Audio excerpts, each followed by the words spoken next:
Series with the Kansas City Royals up 1-0. Glad you're with us tonight on Fox.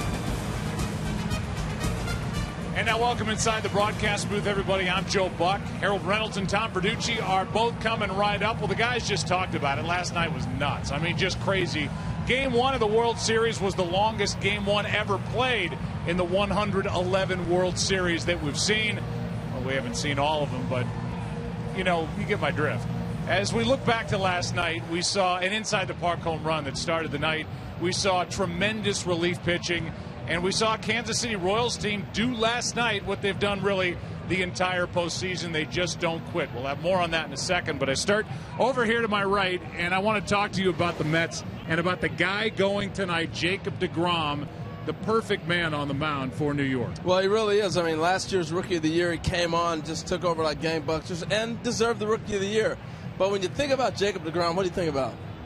Hair. No doubt. I mean, that's the first thing you see. So jealous. Is the hair just of Jacob DeGrom. But look, you get rid of the hair. The guy's electric. The fastball, the changeup, the curve. He does it all. And how about in the All-Star game? We had him there, 10 pitches, 3 strikeouts. He was amazing. The postseason, he's 3-0, 27 Ks. But what I want you to look at, he's beat Kershaw and he's beat Greinke. He's beat some good pitchers. And tonight, they're looking for the performance from the man with the hair. Man with the hair, Jacob DeGrom. All right. Many hard-throwing right-handers. And, hey, my friend, for Kansas City, I mean, you just don't know where it's coming from, do you? It's amazing. Watching the Royals play, to me, it's like the world's biggest game of whack-a-mole. You think you have one, and another one pops up and gets you. It's almost like they take turns beating you, especially late in games, 7th, 8th, and 9th innings. They take turns. Well, go back to the division series. Game number 2, it was your number 2 hitter, Ben Zobrist, with the tie-breaking hit. Well, fast forward, ALCS Game 2, that's your number 6 hitter, Mike Moustakas, with a game-tying hit. Later in that series, in Game 6, your cleanup hitter, Eric Hosmer, says, I'll take care of this one. And that's Lorenzo Cain, your 3 hitter, has been on base every game of the postseason. And last night, number 8 hitter, Alex Gordon, with a huge game-tying home run. Normally, you look at an opposing team and you say, don't let one guy beat you. With the Royals, you have to circle every name on the lineup. Anybody can beat you. So the question is, what's on tap here tonight? Because last night, a crazy start to this World Series. Only one game in, and history has already been made. Here comes Escobar! Never tiring, relentless in spirit. This is about as evenly matched a World Series in years. So, what happens next? It's the World Series Game 2 on Fox.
let's go. Tonight's telecast sponsored by Taco Bell. Steal a base, steal a breakfast. Live Moss. What kind of a night is it? 53. It's supposed to drop as we go. It's windy. And the effervescent Johnny Cueto leaps over the foul line, and off he goes. Dreads and all. Who are we going to see? That's what the Royals want to know. Is it going to be the brilliant starter from Game 5 of the division series against Houston? Or is it going to be the Cueto we saw last time out? Game 3 of the ALCS in Toronto when he got lit. He gave up 8. And in that game, an 11-8 loss as it turned out. But the score makes it sound a little closer than it actually was. Here are the numbers this postseason for Johnny Cueto. We showed you the win. We showed you the loss. The ERA is big. He's a rental. He's a hired gun.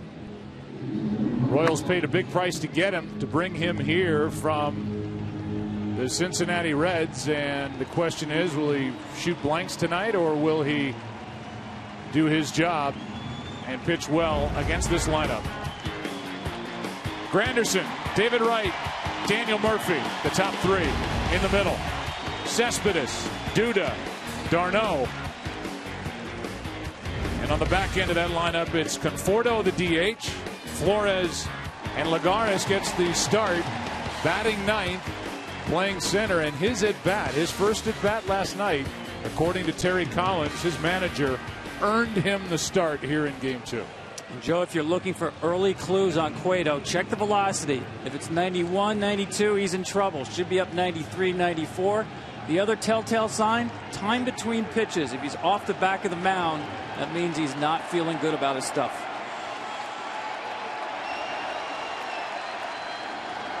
Granderson, strike 1.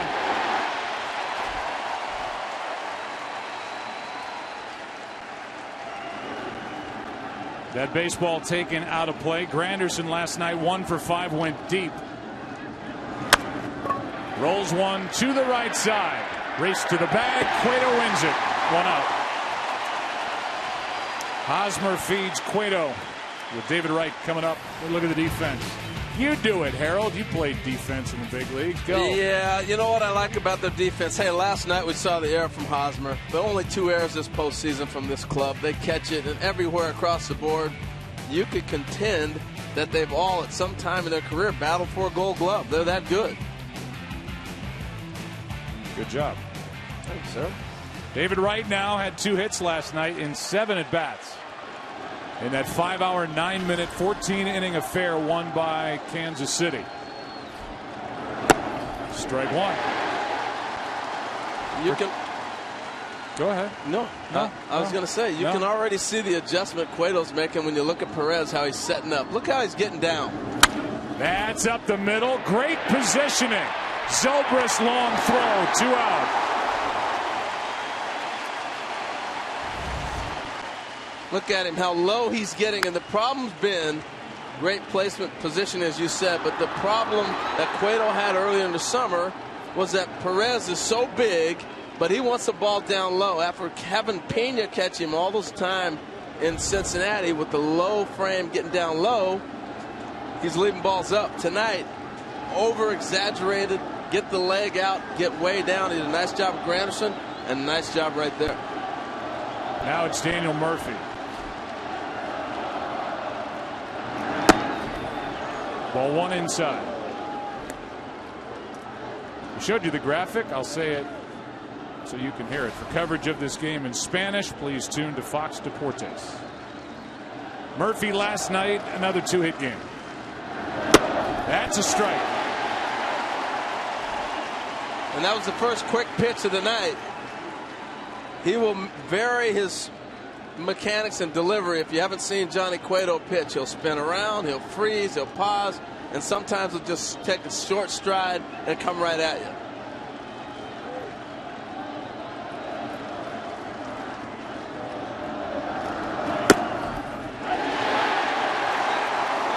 Murphy's shocked to hear that strike 2. We talk about how Kansas City wants to make him uncomfortable by working the inside part of the plate. The two-seamer comes back and gets the corner. Quick delivery, bounces in.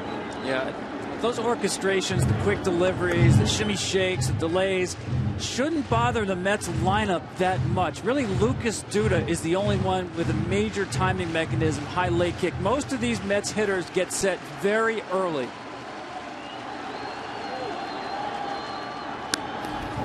I think sometimes it bothers Cueto more than it does the hitter. You know, I just think he's very unique. For a guy to be able to throw strikes and do that, you just don't see it. I love the creativity. I think our game can be boring at times, so I love seeing this. But I think he's very, to throw strikes, I don't know how he's able to do it. Let's just put it that way. I think it's pretty fascinating. His teammate Edinson Volquez tried it and couldn't do it. Yeah. 2-2 pitch. No. Got him looking, and Murphy. And he can't figure out what to say. He wants to complain. He strikes out, and down go the Mets. 1-2-3.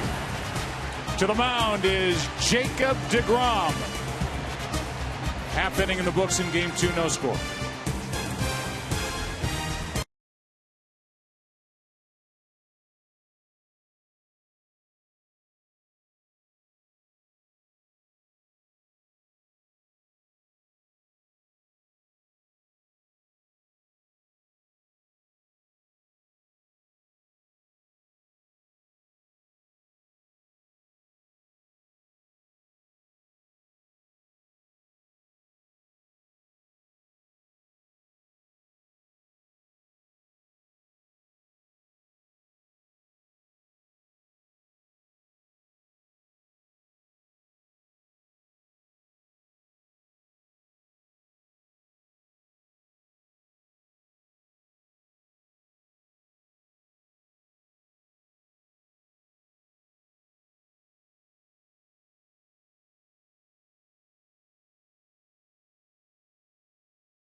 He is the reigning Rookie of the Year.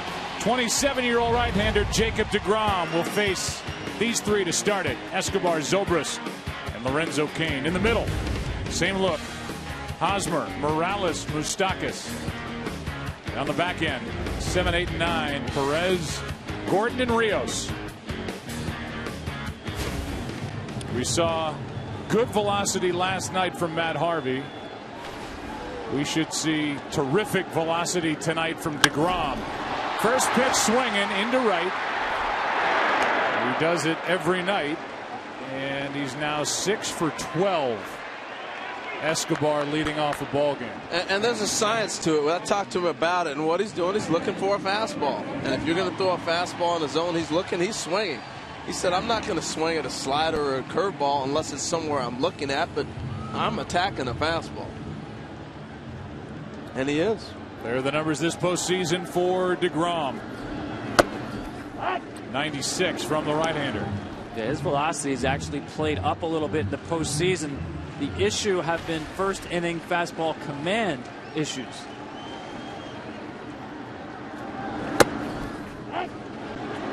Two quick ones on Zobrist.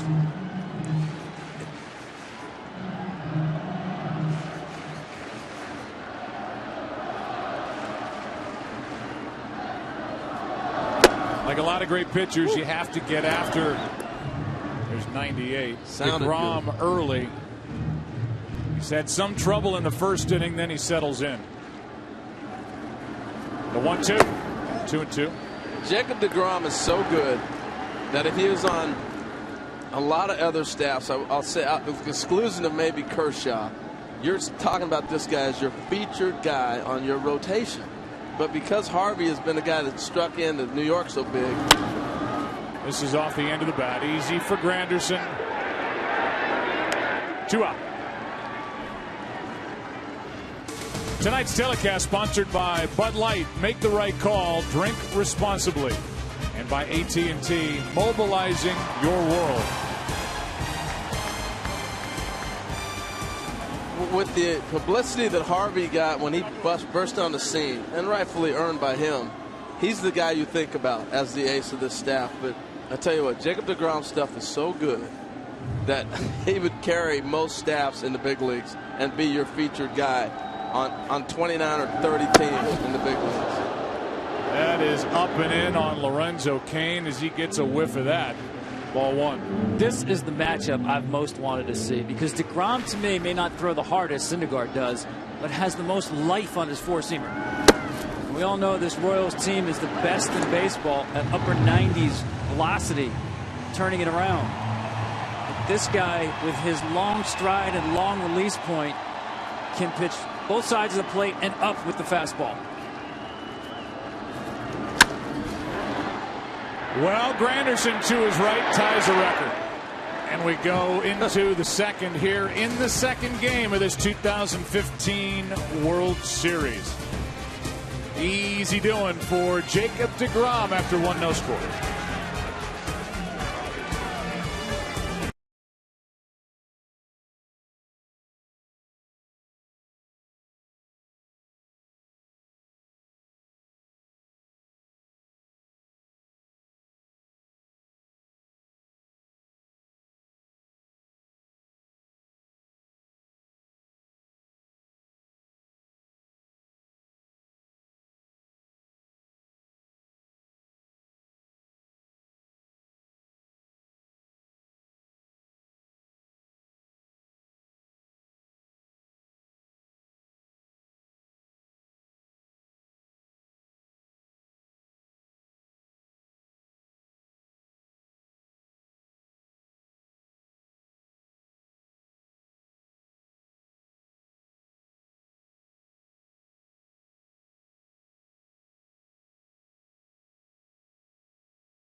Each side went in order in the first inning, and now in the second, it's Cespedes, Duda, and d'Arnaud against Cueto.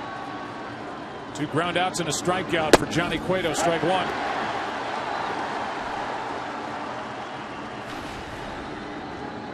Yoenis is the player Alex Rodriguez talked about in our pregame show, saying he's been quiet for a while. He fouls it back, now in the hole. 0-2. 1 for 6 last night. 10 hits this postseason. 2 have left the park. You know, that's the beauty of our sport. You can neutralize one player. Basketball, you can't take the ball from LeBron or Jordan. You can do that in baseball. Here's the 0-2.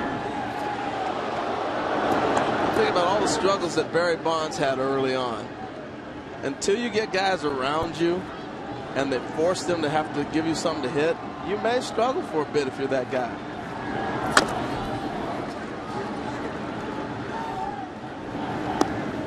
Home plate umpire tonight is Mark Carlson.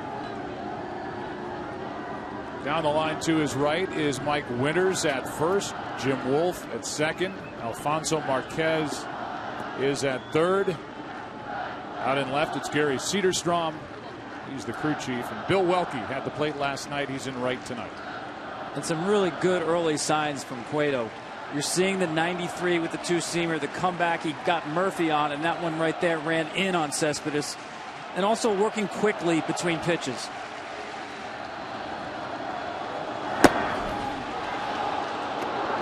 Does not get the corner. 2-2.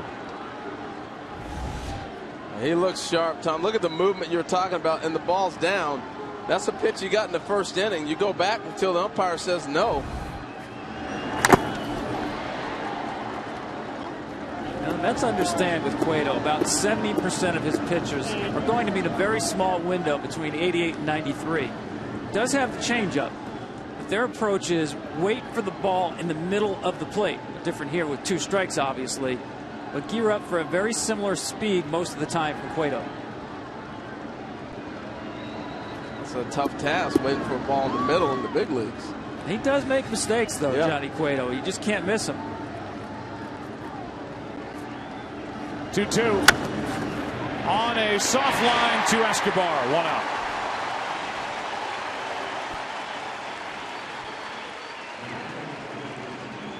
So Cueto has retired the first 4, and Lucas Duda will step in. And this is the guy, Tom, you think could be affected by the different deliveries that Cueto can throw at a hitter. Yeah, I think Johnny will throw everything at Lucas Duda because of that high leg kick.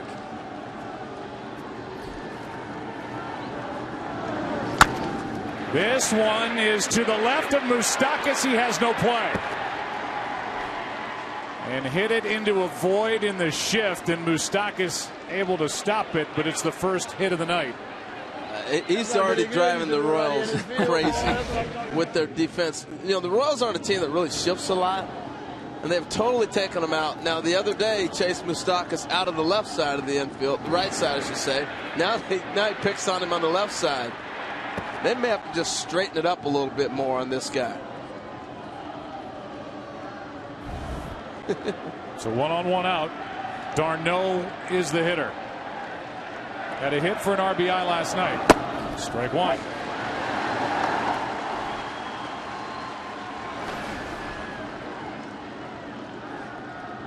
Took 5 games for the Mets to get past the Dodgers. 4 games in a dominant NLCS against the Cubs. 1 ball, 1 strike.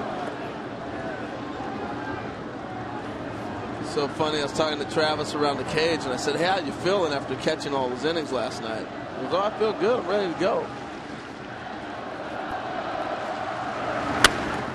Hard hit to third. Moustakas out over to first. Got him back. Bottom of the second in game 2, no score.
Tonight's telecast is sponsored by T-Mobile. Ditch your carrier and switch to the Un-carrier. Official caps, hoodies, jerseys, jackets, and more. Get all your Mets and Royals World Series gear and celebrate with your favorite team at the MLB.com shop. City of fountains, city of barbecue, and the city of Game 2 of this World Series. And after 3 fly balls out to right for a quick and easy first inning, DeGrom deals with Hosmer. Missed outside, now the 1-0. Strike one.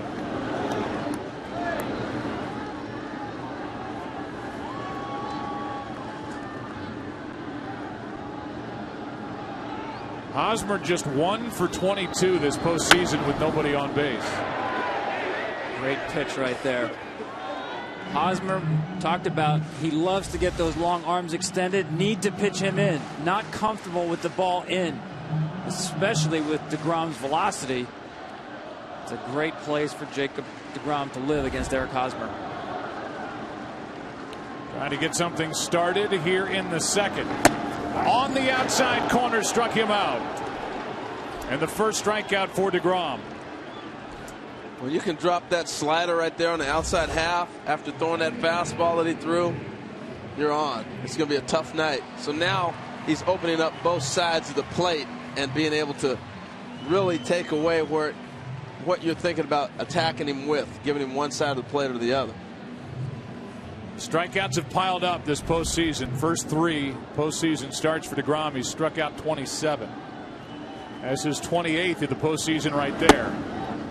Here's Morales, ball 1. That's the 5th highest total behind names like Gibson and Koufax.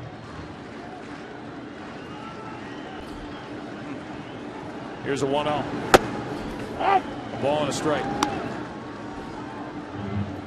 Jacob, last year's Rookie of the Year, went 9-6, ERA 2.69. Pitched in this year's All-Star game, and he has retired the first 5. Here comes Mike Moustakas.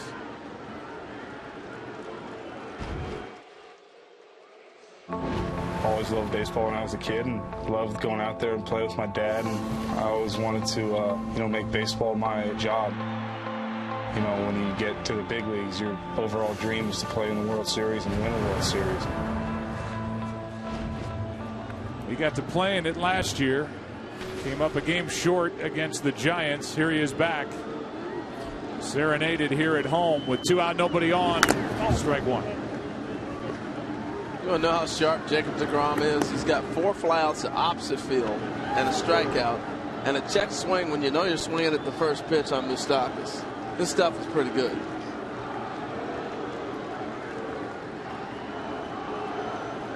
Here's the 0-1. Good tight breaking ball, strike 2. Yeah, we're 6 batters into this game, and he has thrown all of his pitches for strikes. The change, the curveball, the slider, 2-seamer, 4-seamer, on point. Moustakas, the number 2 overall pick back in 2007, his teammate. And the guy who hits 2 spots in front of him, Eric Hosmer, the number 3 overall pick in 08. They've grown together. Certainly matured together here in the big leagues. Moustakas was sent out last year while he was struggling back to the minors. Had his best offensive season this year. And when you're that big, 6'4", 180, you can make a play like that. And so far, no sparks. We go to the 3rd inning here in Game 2. No score.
Is sponsored by Geico. 15 minutes could save you 15% or more on car insurance. Prior to tonight's game, Sharon Robinson and the 9th grade 2015 Breaking Barriers Essay Contest Grand Prize winner, Kayla Sabry, were honored on the field, proudly supported by Church and Dwight Company Arts Sigalos. Breaking Barriers provides opportunities for students in grades 4 through 9 to submit an essay about how they overcome barriers or obstacles they've faced or are still facing in their lives using the values exemplified by Jackie Robinson. To learn more, visit mlbcommunity.org.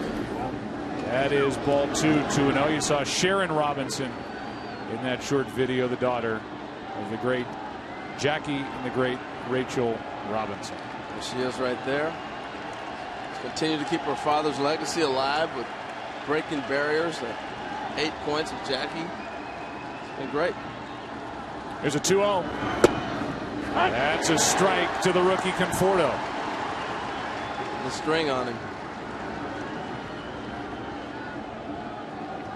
Conforto and then Flores, then Lagares.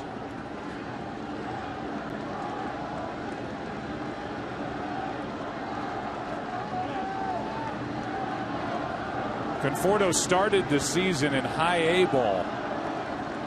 Called up from Double A at the end of July on the 24th. Here he is in the World Series. That's ball 3. Think about that, Joe. Opening day this year in St. Lucie, Florida, he played in front of 2,400 fans. And now here he is, World Series. With 279 big league home runs. Has won this postseason. He got Greinke in the division series. 3-1. Quick pitch. Fouled back. Full count.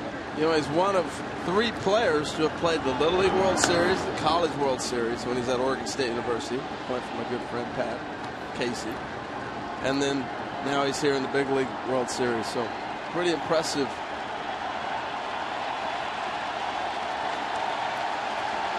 So is this crowd, as they have been all of October. Good rip by Conforto. Here's a good look at young Michael on the left, a little older on the right. The Beavs at Oregon State. It's Redmond, Washington. His team made it to the Little League World Series in 2004. A picture on the left. What's he got on 3 and 2? Another foul. You know, I know, Tom, you said earlier that the Mets, and I listened to you talking with Kevin Long about they don't think he'll disrupt them with all the different things. But Johnny Cueto reminds me of Gaylord Perry. Gaylord may not throw a spitter, but it was in your head as a hitter. So you don't know what delivery this guy's coming with. So you're thinking more, is he going to quick pitch me? Is he going to spin around? Instead of, is he going to throw me a fastball, a slider, or a change? It's effective for him. Struck him out. 1 away.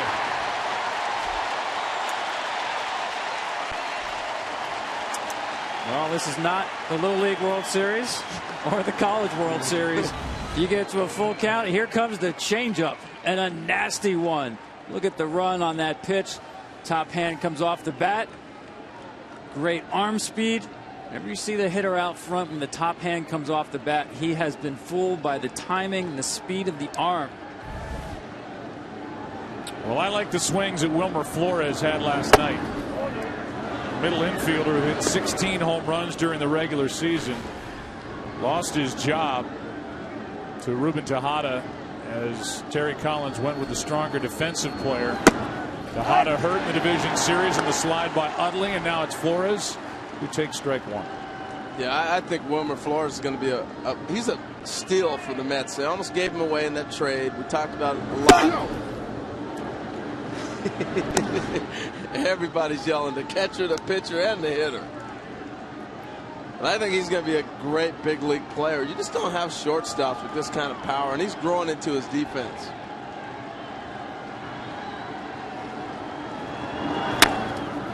Cueto makes the stop. 2 out. You know, Joe, one of the things I've seen about Cueto working quicker, they've simplified the signs from going back to the ALCS. They were so worried about the Jays stealing signs. You saw multiple signs with nobody on base, and then Perez setting the target late. And Cueto decided, you know what, I'm going to give you signs from the mound. Well, that was such a bad idea because the Jays saw that from the dugout. Here, I'm going to throw a fastball in. They relay the pitch to the hitter, fastball in, base hit. Terrible idea to go to that because they were so confused about the complicated sign system. Here's Lagares off the end of the bat. Kane has to come get it. He's there. And that sends us into the bottom of the third. Cueto looks like a different guy. He looks like the division series starter against the Astros in Game 5. Dialed in, no score.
Bottom three in the order for Kansas City. Bottom of the third, no score.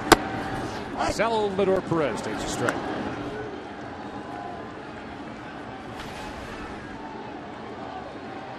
Had a chance to visit with Ned Yost during the break, manager of the Royals. That's inside. We'll give you that after Perez does something to start the third.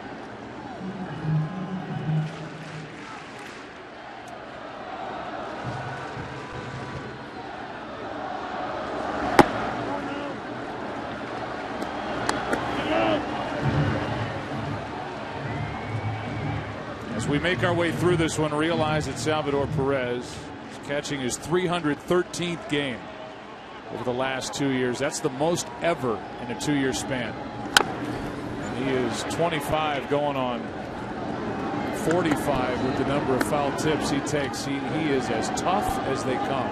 And last year, after the season ended, where he caught a record number of games, he traveled with team basically USA. I want to say USA, but it's a big league team that goes to Japan. Here's one into left center field. Going to grab it for out number 1 is the very nonchalant Yoenis Cespedes. In the All-Star Series with the MLB against Japan. He went and played over there right after the season after catching every day. Crazy, huh? Crazy. The end of a long. You want to hear from Ned Yost? Yeah, let's hear it. First question was about his starter, Johnny Cueto, who looks good here tonight.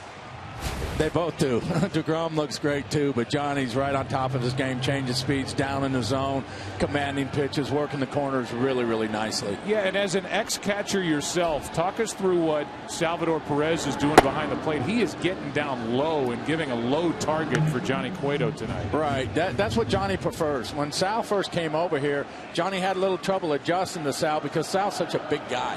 And we talked about it after a second or third start, and Sal's made a very concerted effort to give Johnny an extremely low target, and he can hit that target. Yeah, and finally, you mentioned it, but what are your guys saying coming back after facing DeGrom? Well, we're putting some barrels on the ball. We just can't find any holes. We hit a couple balls hard the first inning, and they're battlers. They're determined to get them, but his stuff is really, really good. Yeah, I would say your guys have proven that. Thanks, Ned. Thank you. 5th full season as manager of the Royals for Ned Yost as he delivered the first division title here in Kansas City since 1985, as the count has gone to 3-1 on Alex Gordon. Royals looking for their first base runner.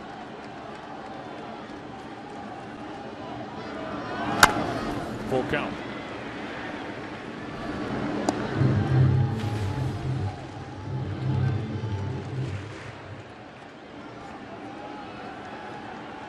But that little note for the man who went deep last night with 1 out in the 9th inning to tie the game at 4.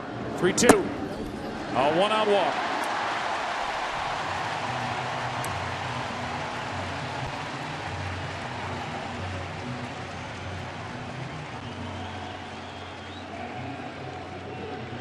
You know, Tom, you made a point when we were covering the Royals in the League Championship Series.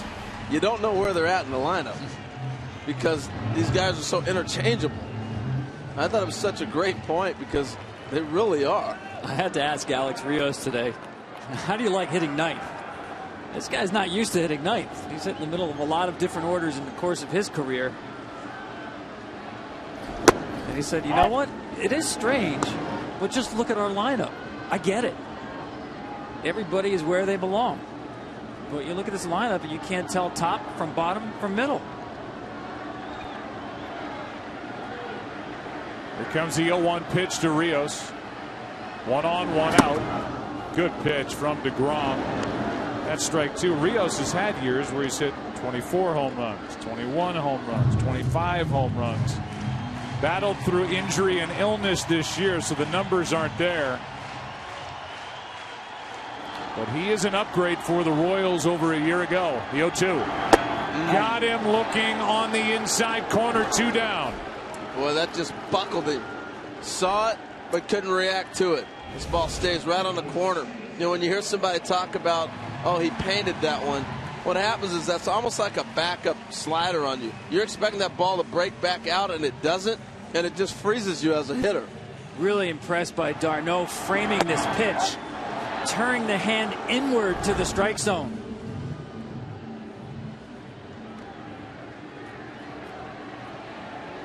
Travis flashes the signs, and time taken by d'Arnaud.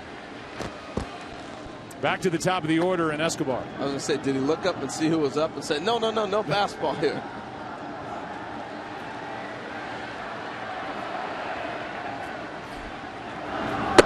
Strike 1. Little slider. He's done an excellent job so far, adding and subtracting off of his secondary pitches. The changeup, the slider, and the curveball.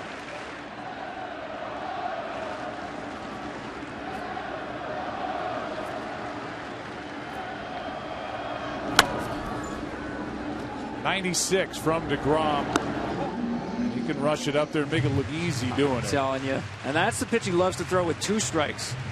Hitter's hitting 122 against his 2-strike fastballs, and that's where he likes to go. A lot more life when he gets it above the hands.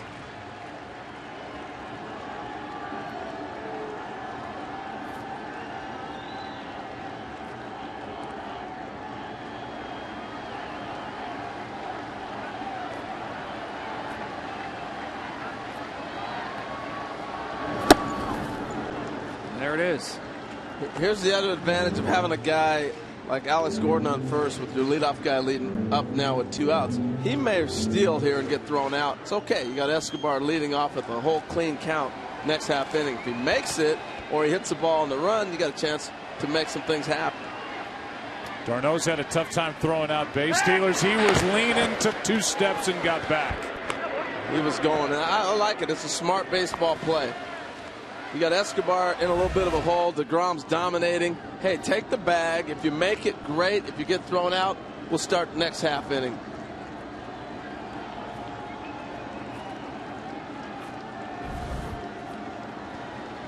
A 1-2. Broken bat. Flores the easy way, and that sends us scoreless into the 4th. And who's coming up?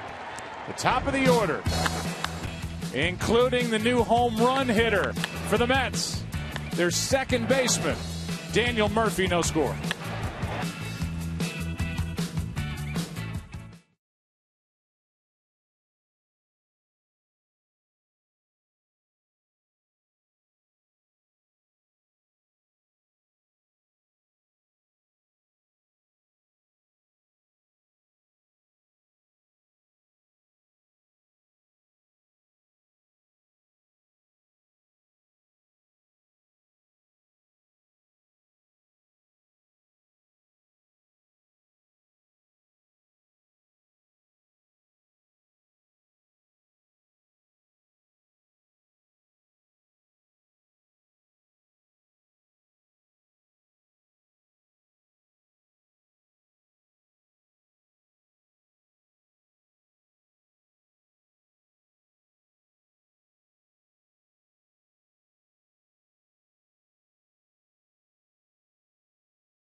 Tonight's telecast sponsored by Fitbit. Find your fit.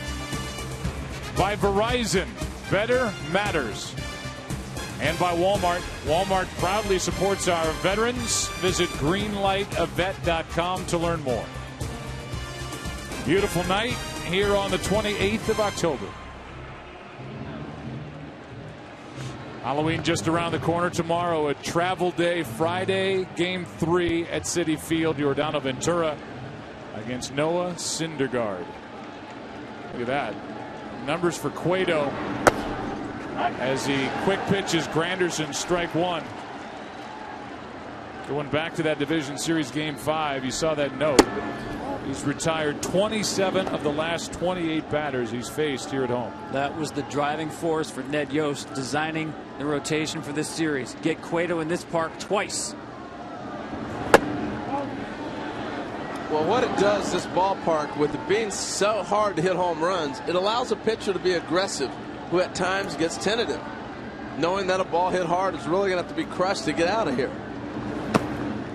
That's ball 3. Yeah, I asked Johnny, what do you like about this place? Thinking maybe the mound, the crowd. He said one word: dimensions. 3-1 pitch. Good pitch over the inside corner, full count. Well, you think where he came from. I mean, Cincinnati's a bandbox. To have to learn how to pitch in that ballpark and come here. And you see Granderson trying to slow him down. I love the simple signs. Let him get in a groove.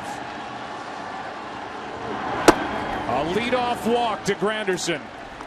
David Wright played in only 38 games in the regular season this year. Spinal stenosis, Ken Rosenthal. That's what he's dealing with.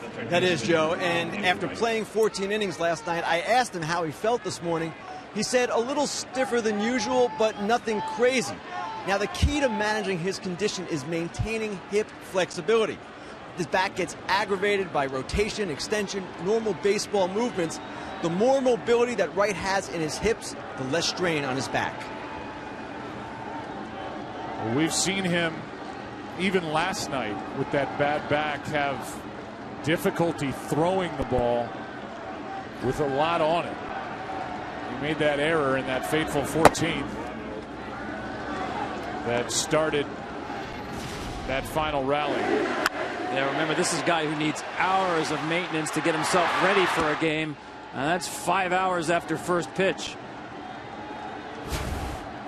Here's a 1-0 now. That's ball 2. 2-0 on Wright.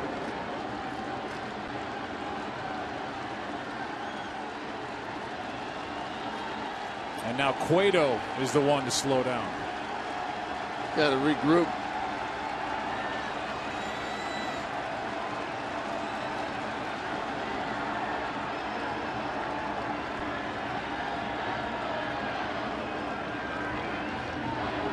He's trying to get him a ground ball, double play ball is what he's looking for right here.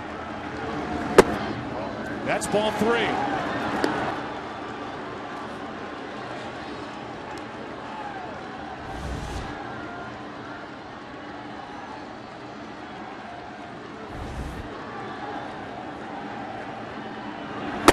That's strike 1.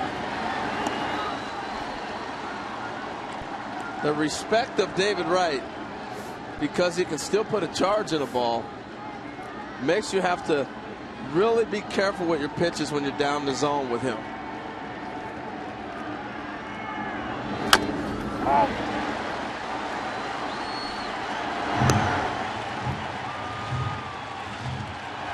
He's the Mets captain.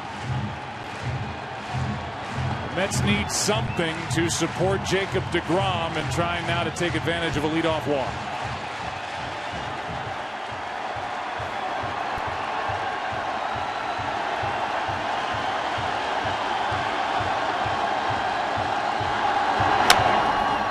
Off the hands, popped up. 1 out.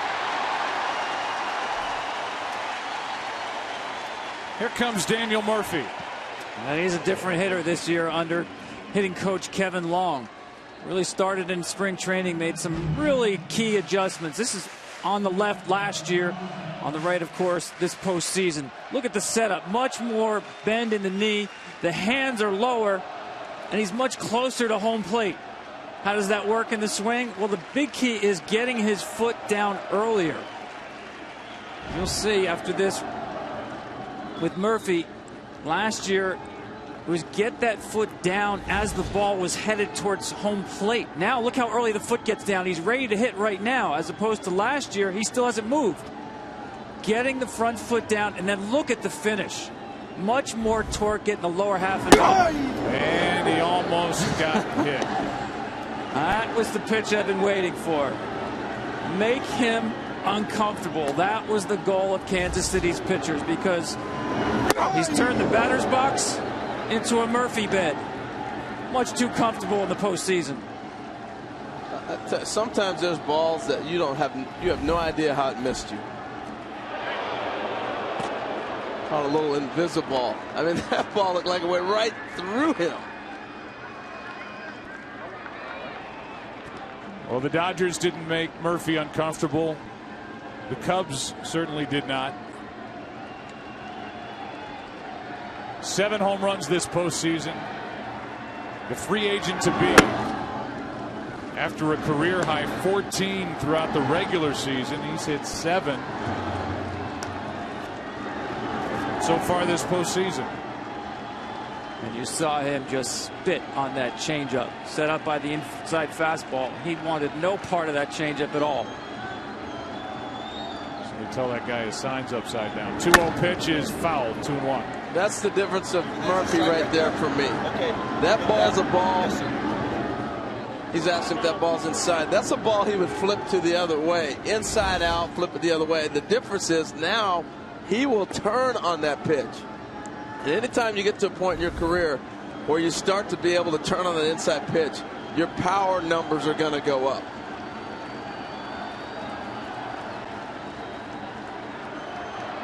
He's a former first baseman. He's made a transition to second base, which is remarkable.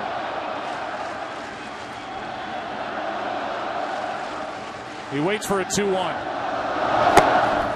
Are you buying it, Tom? Is this who Daniel Murphy is now as he goes into free agency? You know, I am, because he's always been gifted with incredible hand-eye coordination. His contact rate is off the charts. And what Kevin Long got him to do now is think about not just hitting pitches, but doing damage with pitches.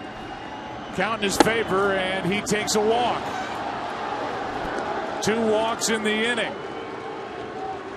Cueto did not get the pitch, and it's 2 on 1 out with Cespedes coming up.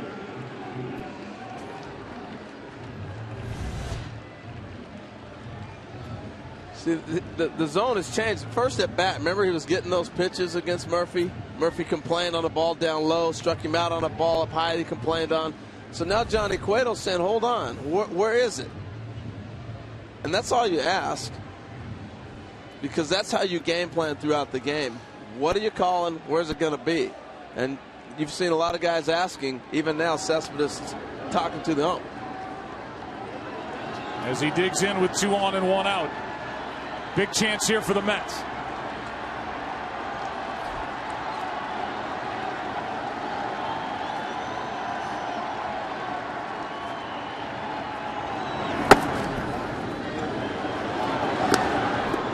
Brought over from Detroit.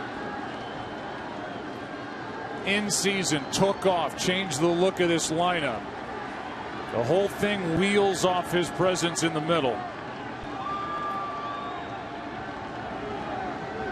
Waits for a 1-0. 2-0. You see what power does to a pitcher? It forces you to try to nibble. Granderson, power. Murphy, power. So you start to nibble a little bit. Cespedes clearly. If you got a guy that's just a little guy that punches the ball around, you go right after it. And give credit to the Mets. They've stuck to the game plan. Not taking the bait, trying to force him into the middle of the plate. Big swing on 2-0. But this is one of those stretches here for Cueto where he's got to get it back together, and if you're the Mets, you got to get after him. He's walking behind the mound. He's frustrated with the strike zone. He's out of sorts. You see Ned Yost, who's just staring out at him, wondering what he's going to give him here in this big 4th inning.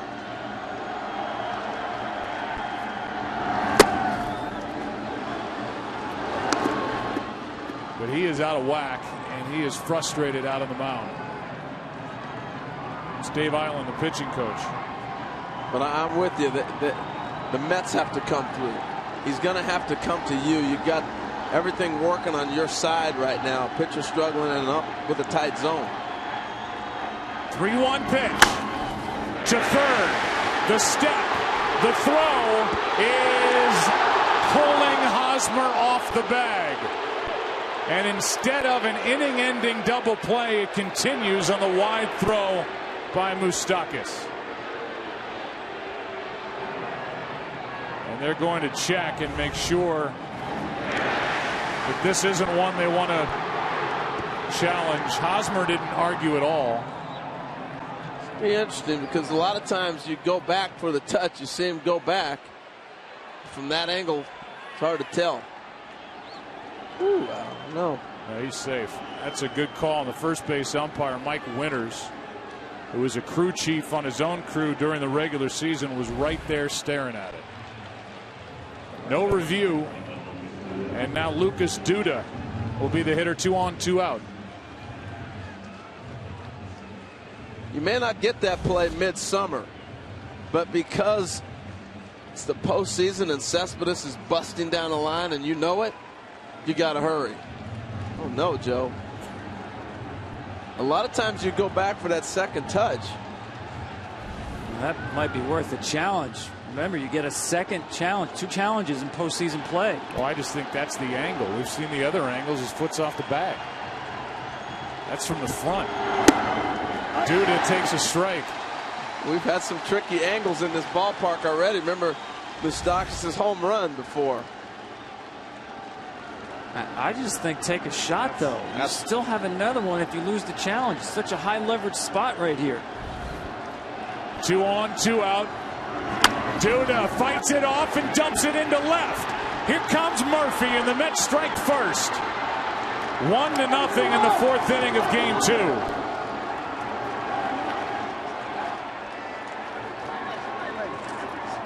Back to that replay, Tom. I think what happens is they don't get to see that last angle that we saw quick enough where they may have challenged. Well, guys, the last angle is from the front. Every other angle from behind shows that his foot's off the bag.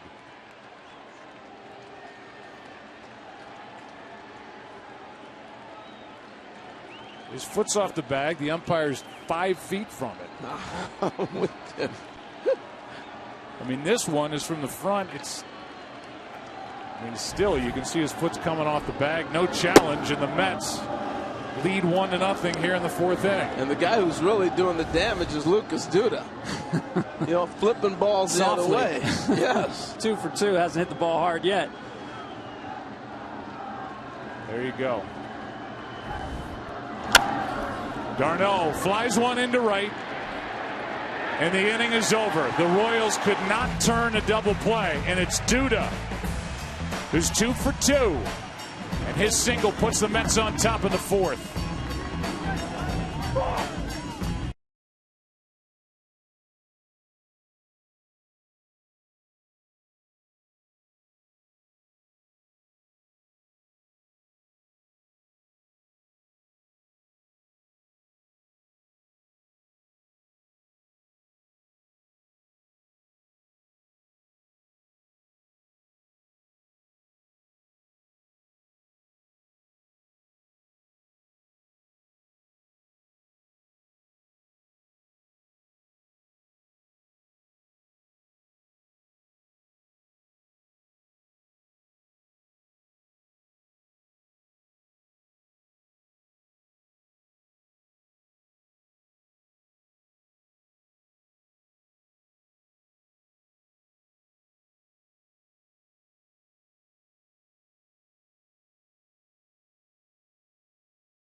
Bottom of the 4th inning, Royals batting, down 1-0. First pitch to Zobrist is in for a strike. Alex Rodriguez is going to join us this inning from out on the pregame set in left field, above some of the many fountains here at Kauffman Stadium, home of the Royals since 1973. Zobrist takes outside. Alex, you faced Jacob DeGrom. What did you see when you were standing in the batter's box against this 6'4", 180-pound right-hander? Yeah, I faced him, Joe, and it wasn't a lot of fun. But, you know, anytime you face a great pitcher, you try to formulate a game plan, and you try to put this pitcher in a very small box. The smaller the box, the better. That increases your chances to do well. But I always try to break down pitches north, south, or east and west, one or the other. The problem with Jacob is he's both, and that's a problem for the hitter. You know, he has 4+ pitches. He adds and subtracts very well. He's a former shortstop, so he fields his position well, and he keeps runners on well. So the synopsis of all of that, pack your lunch, is going to be a handful. 3 balls and a strike on Zobrist, trying to get on with his team down by 1. That's a strike over the inside corner, full count. So Alex, you're talking about north, south, east, and west. How do you shrink that down and really look for what you're looking for? What's that mean? Well, you know, we had some success against them at the stadium. You know, our team hits very well at the stadium. Here's a race to the back. Duda can't make the play, and he flashed right in front of Murphy. Leadoff man is on. You know, Joe, with the shift that we've incorporated in baseball now, you get a lot of first basemen that are aggressive and lose exactly where they're at. This is a ground ball with Murphy, so before the pitch, you got to know exactly where a guy's playing, because this is even if he catches it, you've taken a routine ground ball and made it difficult to hit a pitcher on a run. You see that a lot, not just with Duda, but I mean in the game that we play now in baseball. Alex, you recognize that too?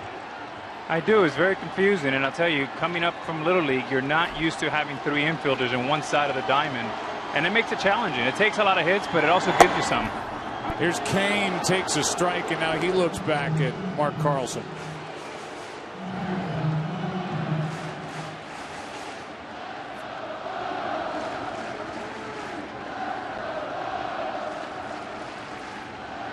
Lorenzo Kane fly to right his first time.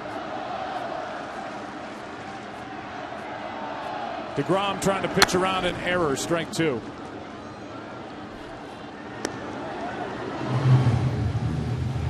Stole a base yesterday in game 1, and with that, because he stole it, all of America can steal a free AM Crunch Wrap from Taco Bell on November 5th from 7 to 11 a.m. Thanks to Taco Bell. That's a week from tomorrow.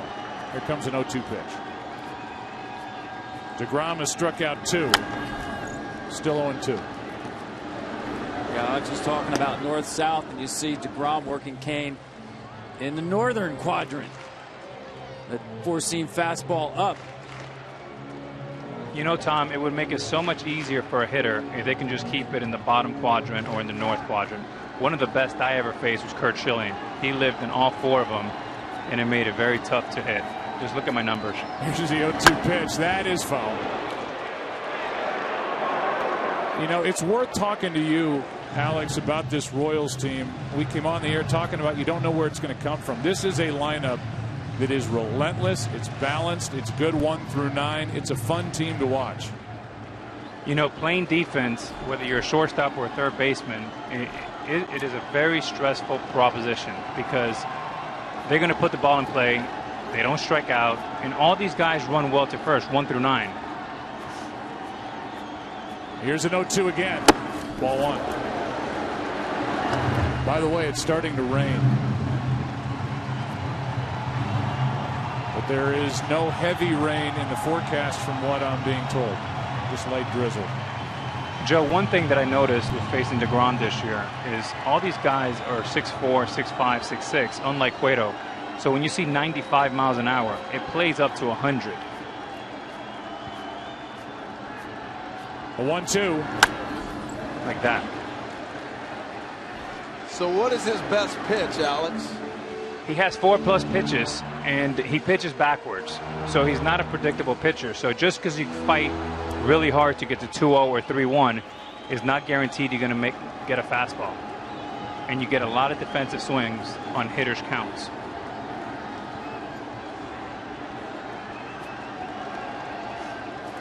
An error started the inning, and now a 1-2 pitch to Kane.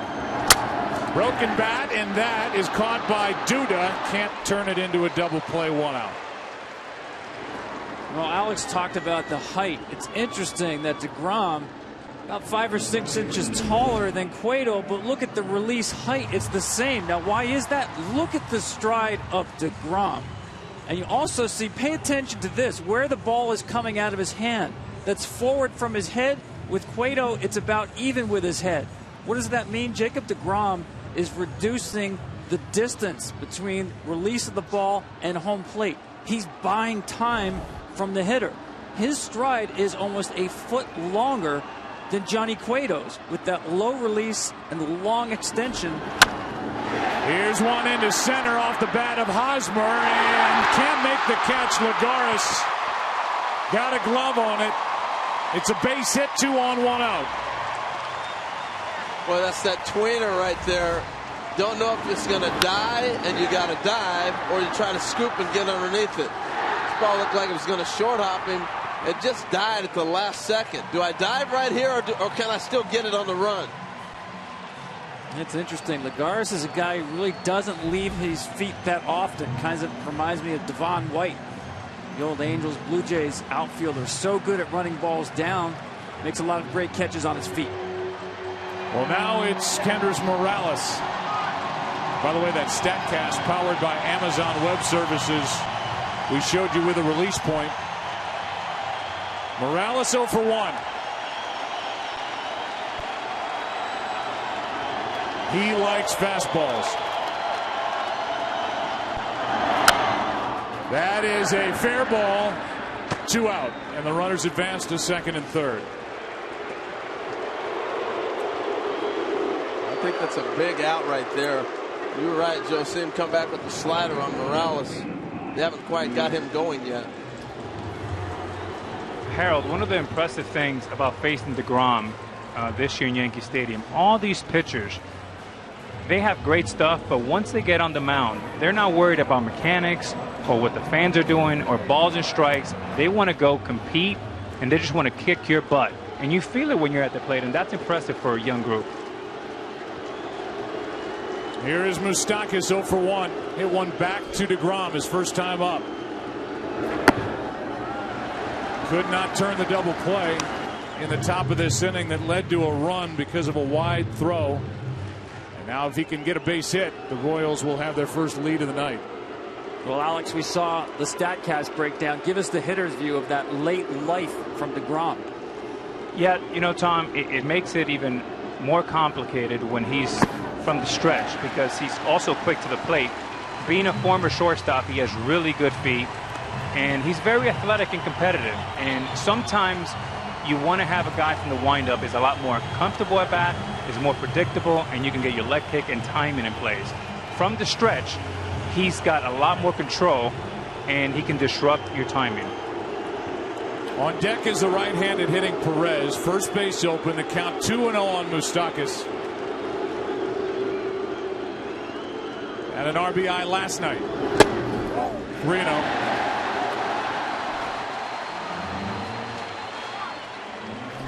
You know, again, he's got an open base at first.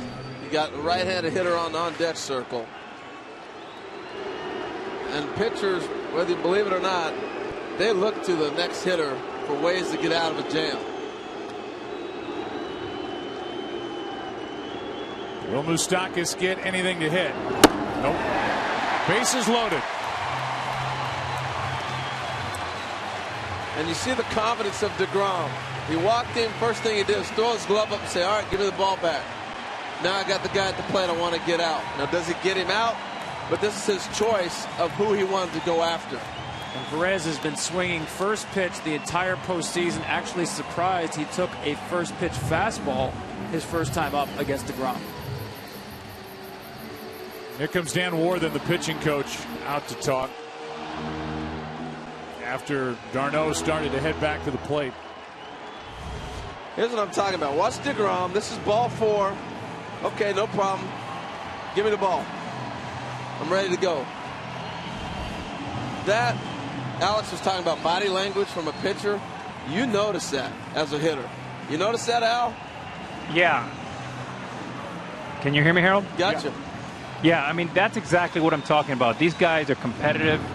They want to compete. They want to be in that situation. And you sense that. When you're in the batter's box, 60 feet, 60 inches, forget mechanics, forget hard work. It's all about mano a mano. And every single one of these guys, especially DeGrom, he wants a one-on-one matchup. Well, it's Perez with a chance for Kansas City with a hit to put the Royals on top. Bases loaded, 2 out. Strike 1 poured in at 95. Perez so far this postseason, 4 home runs. All of this by DeGrom to pitch around that error that started the inning and keep a lead. Time for Flores. Inning over. And the young right-hander does his job. Into and out of trouble. Alex, go get warm. We'll check back with you later. 5th inning rolls in, game 2. 1-0 Mets on top. Back after this from your local Fox station.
Images from this pitchers duel in Kansas City game 2. 1-0 the Mets on top as we go to the 5th. Michael Conforto is at the plate, takes inside, ball 1. Michael struck out his first time as Cueto came back from a 3-0 count to get him. 2-0.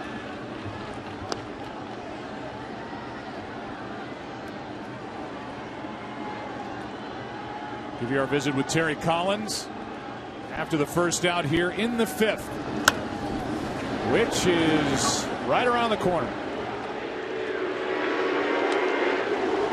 First question to Terry was about his young starter and what a luxury it is to be able to hand the ball to Jacob DeGrom tonight. Yeah, he's throwing the ball great. You know, we thought that with a couple extra days he'd, get some energy back, which he's showing tonight. But he's a really a good pitcher. What are your guys seeing from the other side, from Johnny Cueto? Well, we've seen Johnny enough when he was in Cincinnati, and we just know he's tough. He moves the ball all over the strike zone. His delivery's, different. He's quick to the plate. He's got good command. You got to be patient enough to get a decent pitch to hit. Hey, in general, after the 14-inning game, how would you assess the guy's availability out in your bullpen? Well, we don't have Cologne for tonight, but John Neese said he's okay, and certainly, we've got Clippard and Reed and Familia, so we're okay. Yeah, and last thing, Jonathan Neese gave you something last night that you didn't know if you were going to have. He pitched brilliantly, and you need a good left-hander down there against Kansas City. We really do, Joe. That's a huge thing right now. We've got to get, if we get in the middle of that lineup in those middle innings, John Neese has got to get them out. Appreciate it, Terry. Thanks. Thanks, you. Terry Collins, who is getting his first crack at it here in the World Series. He's having a ball. He's full of energy. He is just a joy to be around. And all of his buddies are watching back in Michigan at a bar called the Boulevard. And he sends them his well wishes as they watch their buddy manage here in the World Series.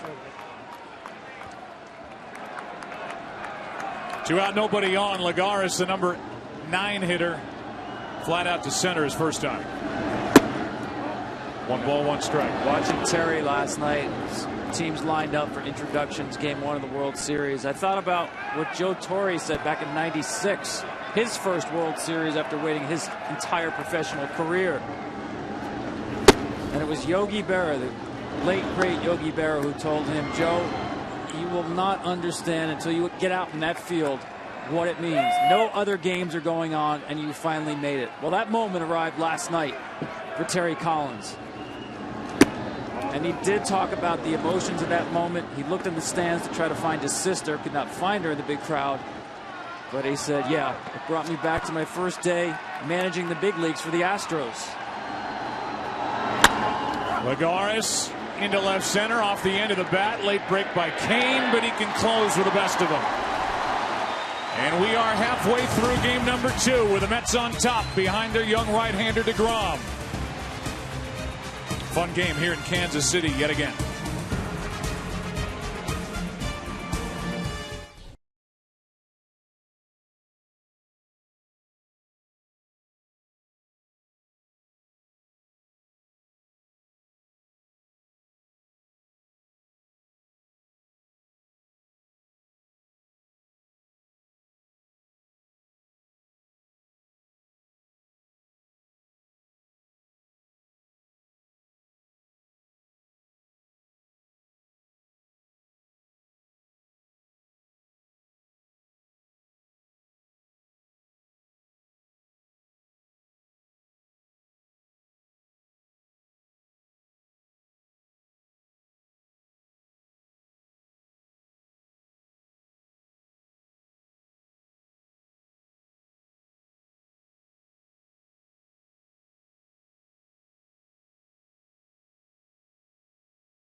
Tonight's telecast sponsored by The 33 on November 13th. Discover the untold true story. The 33 only in theaters. Beautiful night in Kansas City. Rain has stopped, and our aerial coverage brought to you by DirecTV. Now part of the AT&T family. Call 1-800-DirecTV. Bottom of the 5th inning, 1-0. Mets on top. Number 8 hitter Alex Gordon takes a strike. So impressed with the fact that DeGrom getting the first strike with anything he wants to throw.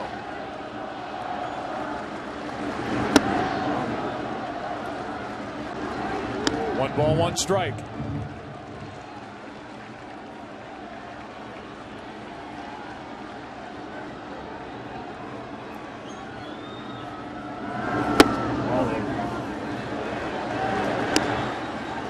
You know, the difference with tonight's game is both pitchers are not afraid to get in. They have been a lot of guys set up on the inside half, and they are pounding the inside half. You got to take that away to get the ball away for you.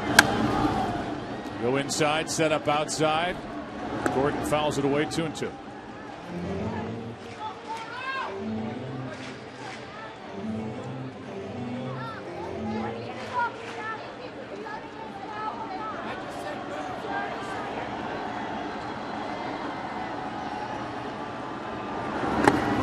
Full count.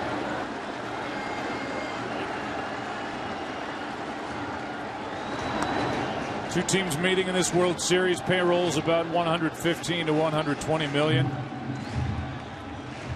Two expansion franchises from the 60s. That is outside, a leadoff walk.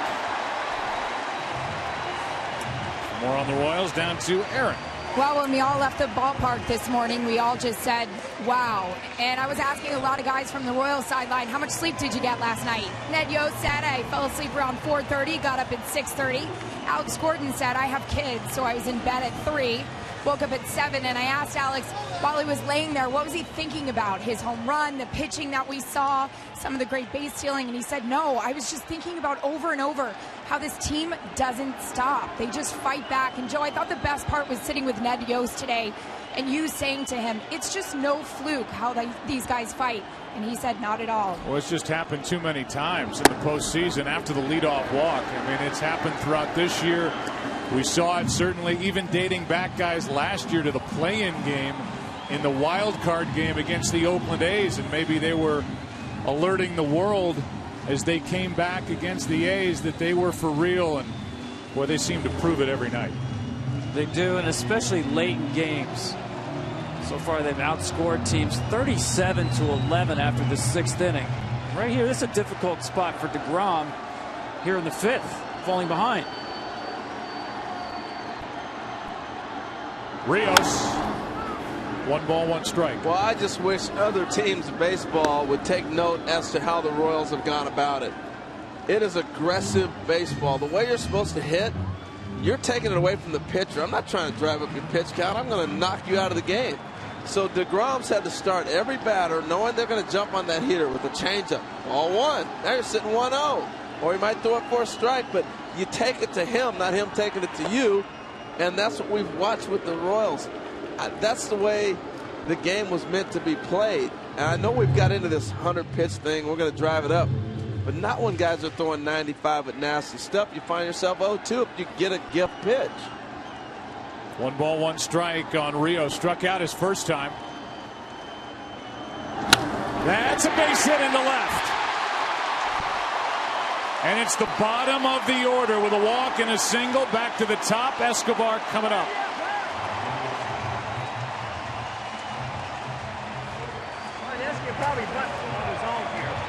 So now as we welcome you inside our broadcast booth, Joe Buck, Harold Reynolds, Tom Verducci. Here are the Royals, and maybe fitting that it's the bottom 2 in the lineup that set the table for the top part. We've seen that this entire month of October. Yeah, we've got a chance to see the Royals quite a bit. And, Tom, you talked about it. You don't know where you're at in the lineup. No. Because they all can do so many different things. Gordon, the big home run last night in the 9th inning. And Alex Rios, most of his career starts in the big leagues have been in the 3-hole. And here he is doing damage again in the number 9 spot. Now it'll be interesting to see how they're going to try to defend this. Is he going to bunt? Is he going to swing? These are the other things that the Royals present for you. If you're Escobar, you try to bunt the ball to the third baseman and make David Wright, because now that takes away that force at third base. And you make Wright field the ball, and he has to throw it across the diamond. If he's bunting at all. Hard throwers are hard to bunt on. You get Especially up there. you get a high fastball. They're basically saying, I want you to pop it up. It is hard to get on top of a 95-mile-an-hour fastball. Yeah, you want to set that bat at the top of the zone and never bring it up. That was above the zone. And Ned Yost, by the way, we've talked about this, guys. He lets his players play. He says he's probably put on 4 bunts the entire year. He'll leave it up to the hitters. That's why these guys love playing for him. You got Escobar, the MVP of the ALCS, who hit .478 up there, at least on the first pitch, trying to get a bunt down. And now again, and he's in the hole 0-2. I know it's hard to get one down on a guy that throws hard, but I've never seen this bad of bunting ever. Ever in baseball. Just across the board. I know Escobar can handle the bat, but we see it every night. They got to move a runner. Not just the Royals, but across the board in the last series and all postseason. 2 on with nobody out, nothing in 2 the count. DeGrom. That's into center field, a base hit. Here comes the runner, Gordon. Throw home, cut off, tie game.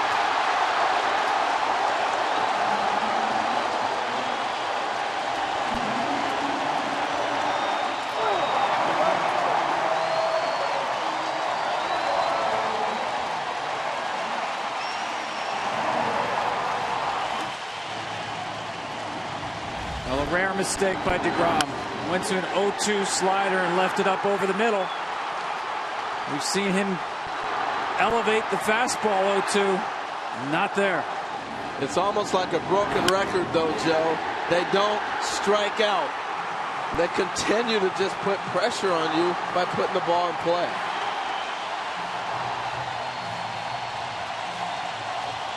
See the spin. The slider just hangs over the plate. No tilt. Rare mistake, but a costly one. Now the number 2 hitter in the lineup, Zobrist. Strike 1. And just one more note about the aggressive nature of the Royals. When we talked to Noah Syndergaard, the Game 3 starter for the Mets, he said you can read all the scouting reports, but once you witness how aggressive this team is in person, they're different than any team the Mets have faced this year. He gets the ball in Game 3. That is a fair ball. Good play, Duda. Runners advance to second and third, only 1 out.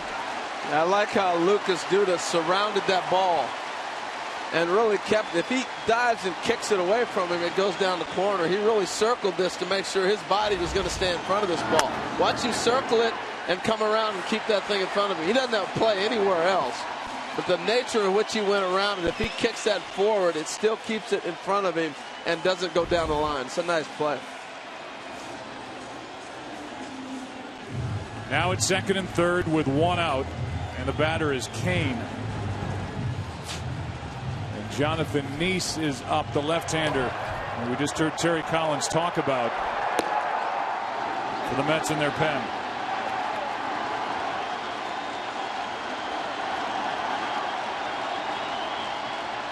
Kane.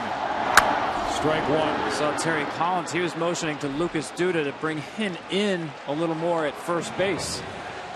Right now, they're conceding a run. Yeah, what that tells me is they think they're going to get to Johnny Cueto. You don't just give up runs if you think the other guy on the other side is going to shut you down.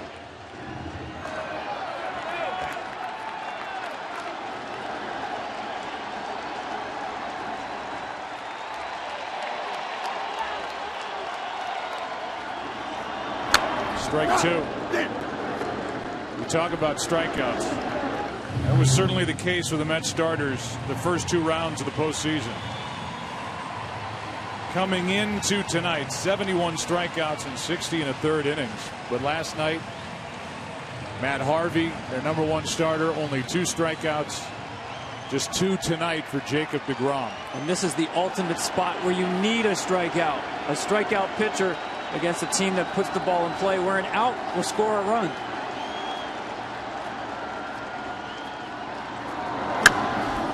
That will get out of play. Say 0-2. He hasn't wasted a pitch, though. You saw the hit to Escobar on 0-2. He's around the plate with Kane. So as a hitter, you got a pitcher who's aggressive in the strike zone, and you got a bunch of hitters that are aggressive. He's going to put the ball in play. You may want to waste one. See if he'll chase something, and then it sets up another pitch to get him out.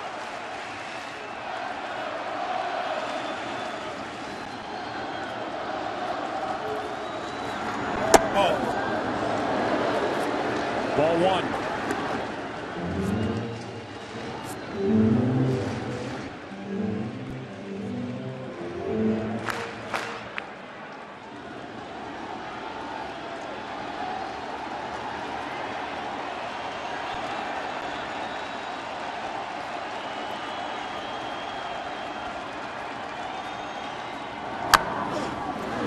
That's back toward the dugout. Out of play. We'll have to try another pitch. 4 years running, the Royals, the toughest team to strike out in the major leagues.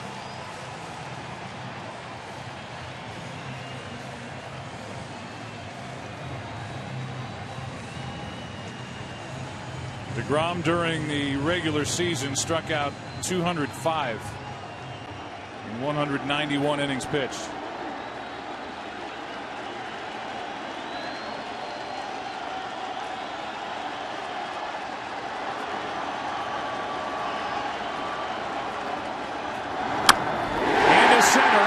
Coming to get it, Lagares. Tagging is the runner at third, and now Rios stays put, and that was a good hold. 2 out. He came down and stopped, and a good throw from Lagares to the plate. And the reason he gets something on it is this is such a line drive, and he's coming full speed, all momentum coming forward. So it allows him to actually get a running start on a throw. You know, we get those big numbers from the outfielders on StatCast. Oh, he threw that 90 miles an hour. Oh, he threw it 95. Well, when you get a running start, that's what happens. You get everything behind it coming full speed through. Well, now with first base open, another meeting on the mound, because the guy that'll be digging in is Eric Hosmer, who has been on fire with men on base in this postseason. 9 for 26. He's hit .346, 13 RBIs, and among active players, the most RBIs per at bat in the big leagues. The Royals record 25 so far. It's another multiple choice question. Last inning, he took a pass on Moustakas to pitch to Perez. Now you have a choice: Hosmer or Morales.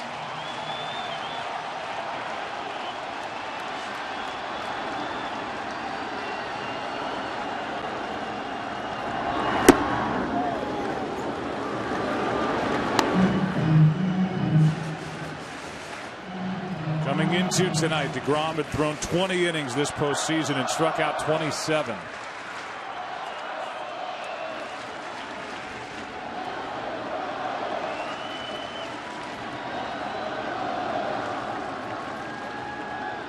Here's the 0-1.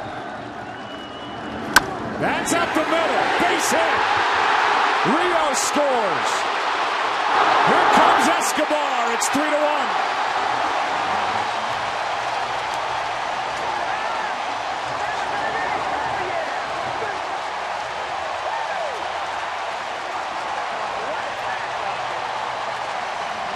Well, these guys put on a clinic. They are special. But what concerns me, and probably Terry Collins, is it's not the stuff that he has. They're not swinging and missing. You can't get strikeouts if they don't swing and miss. The at bat by Kane, he fouled off everything. Right here, a ball in the middle. Hosmer does not miss. They just keep coming at you. Put so much pressure on the pitcher to make perfect pitches.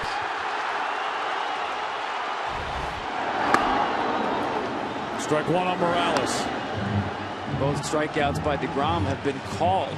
The difficulty of getting, well, you just said, you got one there, swings and misses, but also keep in mind how short the Royals stay to the baseball.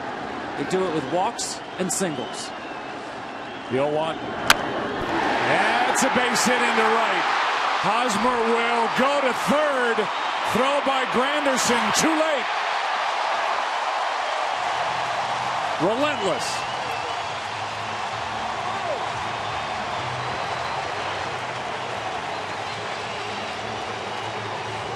Most teams and most base runners with 2 outs are going to stop at second base on this ball. Okay, I'm good. We're first and second. You're in scoring position. Hosmer looked over his right shoulder, didn't look at the coach over his left shoulder, and just said, forget it. Watch him running. He makes the decision on his own. And it doesn't need the third base coach. He's all on his own. And just said, I am going. I'm going to put pressure on him. You got to make a perfect throw to get me. Now it's Moustakas. Yeah, and great scouting as well. Knowing you just keep running on Curtis Granderson, really doesn't have much arm strength in right field.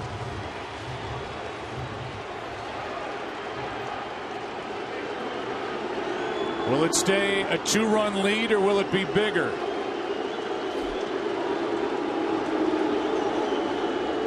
This inning started with a leadoff walk to Alex Gordon.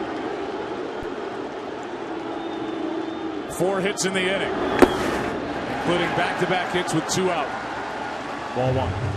You know, I get a chance to be around a lot of pitchers. Dan Plesac, Al Leiter, John Smoltz. And one of the things Smoltz talks about, it's not pitch count. It's stress pitches. How many stress pitches do you throw? And you can almost say every pitch he's thrown tonight, all 84 of them, have been under duress.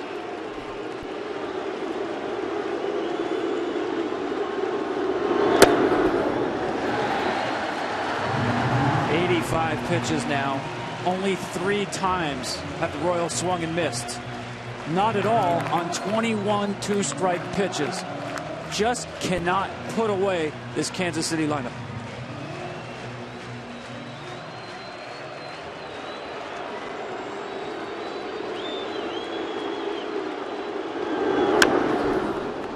Two and one on Moustakas.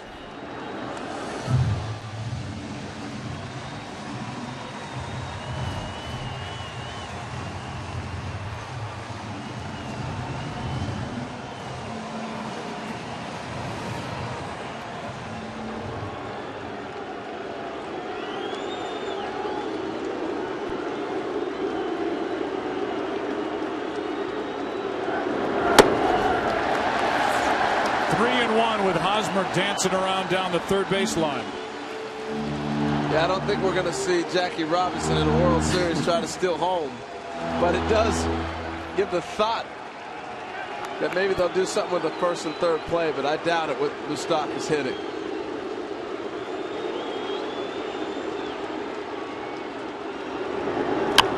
That's down the line in the corner. This ball is foul.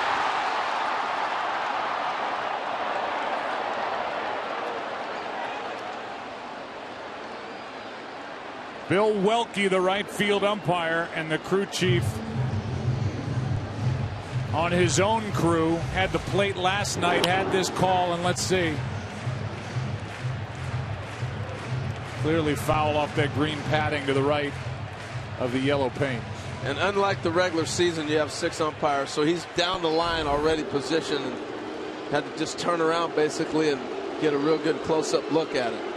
And on his 22nd try, can DeGrom get a swing and miss? Runner at first will go. 3-2 to Moustakas.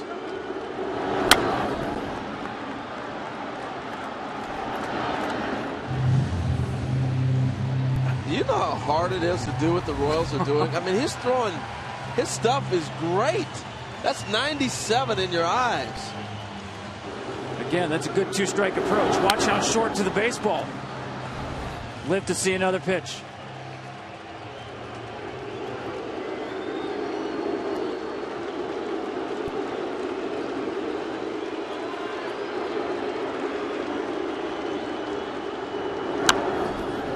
About time to start talking about Dale Swaim, the hitting coach for the Kansas City Royals. These are veteran professional hitters, but Dale Swaim has got them rolling here in the postseason.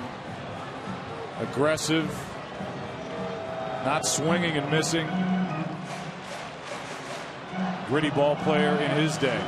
Yeah, and I like the fact he was a switch hitter, so I think the teaching comes from both sides of the plate. He can identify with his hitters. Another 3-2. That's a ground ball into right center. In to score is Hosmer. Over to third is Morales, and it's 4-1.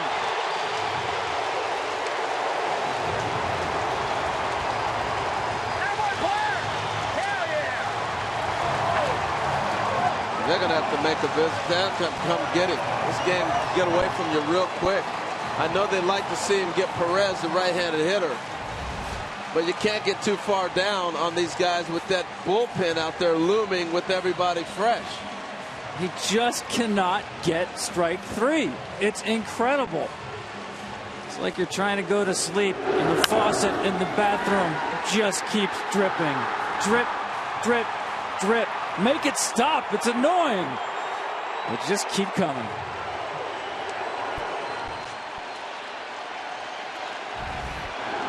Now it's Perez. Terry Collins had a chance if he wanted to get DeGrom and go to Neese in his bullpen with a left-handed hitting Moustakas. He left DeGrom out there. Moustakas got him for a 2-out RBI single. First Mets starter to allow more than 3 runs since September 22nd. What a swing by Perez. Strike 2. I mean, this is one of those times through the lineup you're sitting there going, all right, is somebody flashing the signs to them? What's going on? This is how conspiracy theories start, because they are on everything. 9th man to bat in the inning.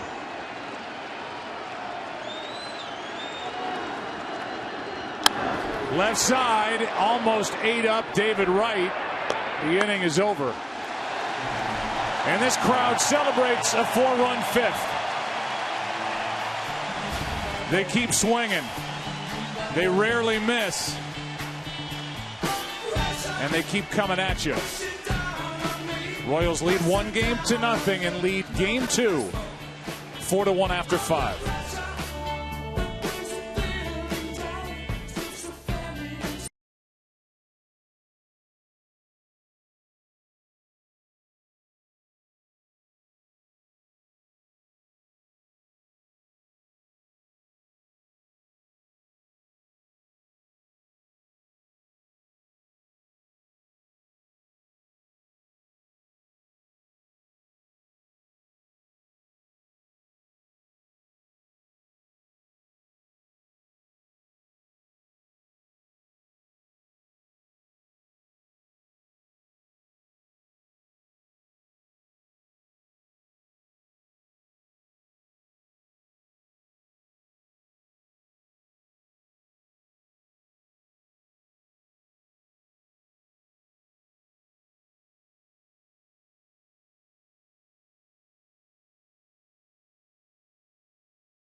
Sixth inning rolls in here in game 2. Our game summary brought to you by Budweiser. Johnny Cueto back out there for another 5 innings, only 2 hits, 1 run, 2 walks, 2 strikeouts. DeGrom just got roughed up with a 4-run 5th inning. Duda has an RBI single, but a 4-run 5-hit 5th for Kansas City. Tonight's aerial coverage brought to you by DirecTV, now part of the AT&T family. Call 1-800-DirecTV.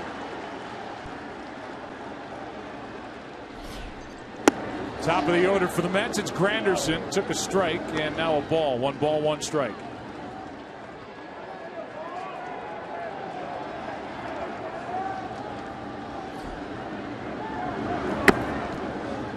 Ball 2. Curtis Granderson really has tremendous plate discipline. You need to throw 3 strikes in the zone to get this guy out. There's one of them. After the first pitch, and now it's 2-2. Such a big inning for Cueto with the big arms looming in the bullpen for Kansas City. Ball 3. It's almost like a quarterback that you say, hey, don't make mistakes. Manage the game. And really, that's all he's got to do is manage the inning. And the bullpen's out there to pick you up if you need it. 3-2. Right side. Weird hop. Zobrist. Got him by half a step. 1 down. And a long throw from Zobrist, who almost took too long. That big hop put him in a position to make a strong throw, though, because he doesn't have to bend all the way down. Now he's set in a position where he can get to a spot to really release a hard throw. If he has to bend down, now he's got to come all the way back up to set up to make a throw to be strong. But because he catches at that position, he's already set up in a position to put something on it. And he had to with Granderson running. Now it's David Wright. 0 for 2. Off the end of the bat, falling in a hurry, but there's Kane. 2 out.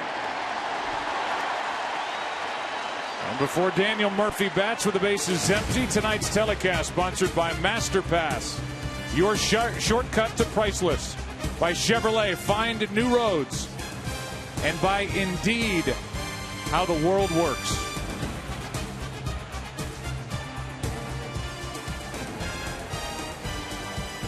Pitch number 78 will be the first delivery to Daniel Murphy, who's 0 for 1.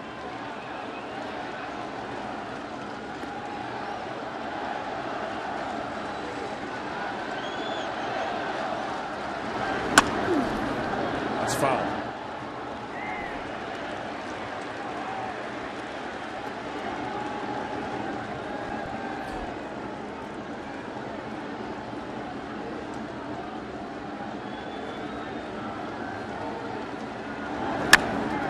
As is that. Strike 2. Pretty good company right there. I don't know whether they call Murph Home Run Murphy or Babe Murphy. Either one works. Well, the Mets need him to give the team a jolt. 2 for 8 in this World Series so far.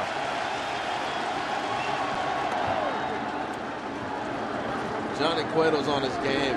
Yeah, and you notice now, the mound presence now with that lead. Once again, working much quicker, attacking the strike zone more.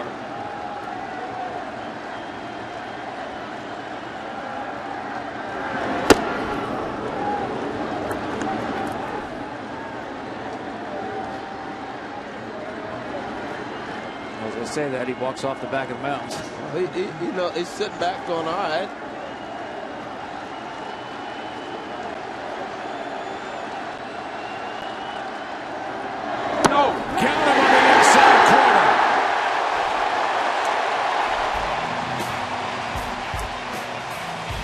And it's a 4-1 game into the bottom of the 6th inning in game 2 with the rain falling in Kansas City.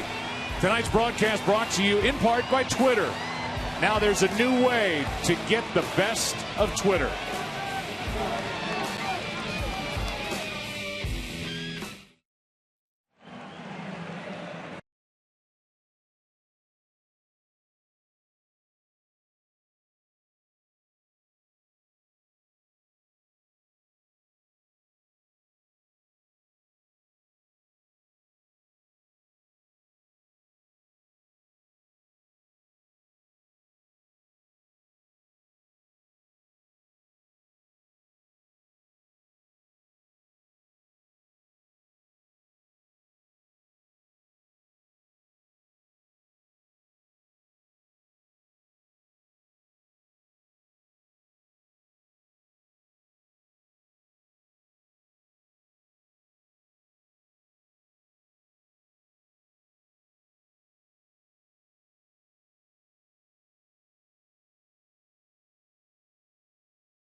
Bottom of the 6th inning.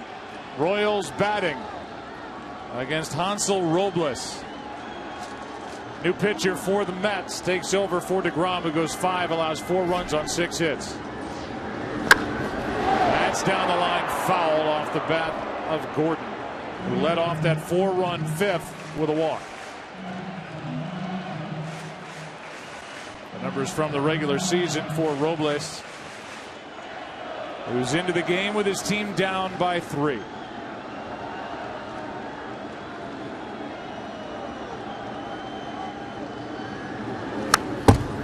Strike 2. You know, Aaron talked about Alex Gordon thinking about how relentless this offense is going to bed last night. That man right there, Jacob DeGrom, will be thinking about that leaky faucet.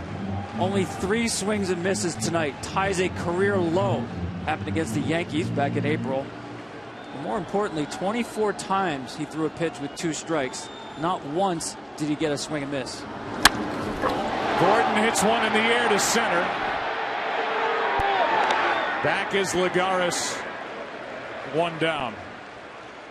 Well, I read this at our own risk. Check out the heavy hitters on TV's best new comedy. Rob Lowe and Fred Savage are absolute all-stars in the most celebrated show of the season.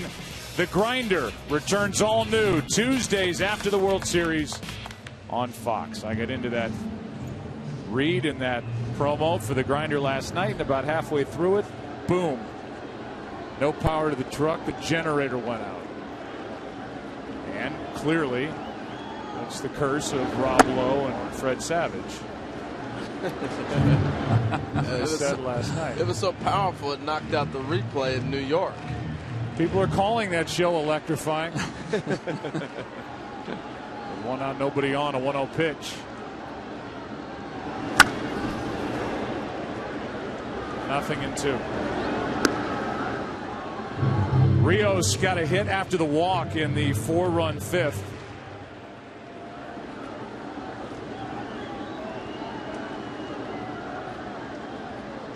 He's 1 for 2 tonight. That was his first World Series hit. Wait a long time to get to this point. That's a strike. 1 and 2. I'm surprised that he didn't ask for that ball. It's been a long time. Over 1,600 games in that neighborhood. He's been slugging away. Wanted to come to Kansas City for this very opportunity. And he has kicked it into gear here in October, and now he hits one into left. This one is caught by Cespedes. Up against the wall as Rios came oh so close for his first World Series home run. This just shows you how big this park is. That ball is crushed. It's a cold night, damp night, and Cespedes making it look easy. And you got to admire the cool flip back in.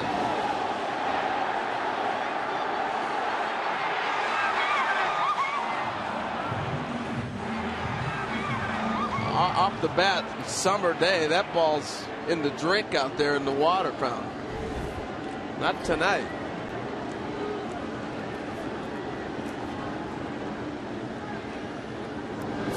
Escobar gets buzzed by that pitch, and that'll get everybody's attention in that Royals dugout. Yes, it will. Stuck a little bit. What's going to be a cutter? Yeah, it just kept running back in on him. No purpose there. He just kind of slipped out of the hand without any bite to it. It's another pitch, H. I'm not sure how it missed him, but it did not hit that left elbow pad.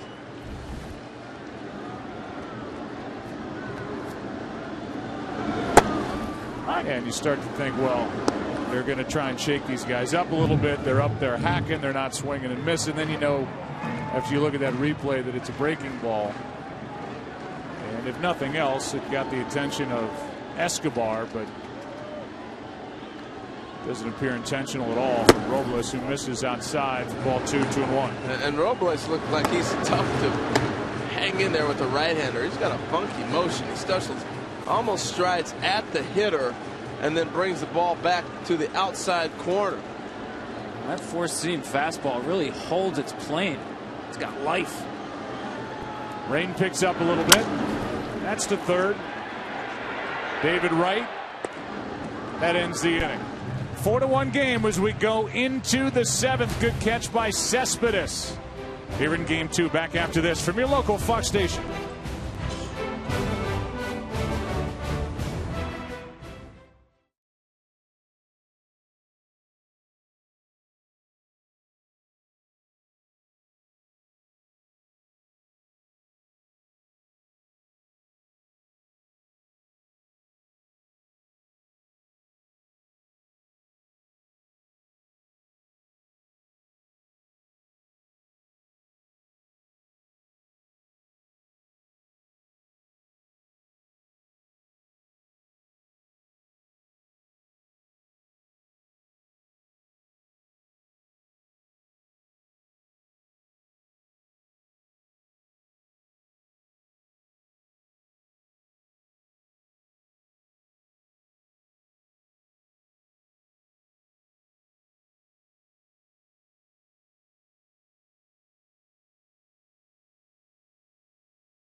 Box score for the Mets.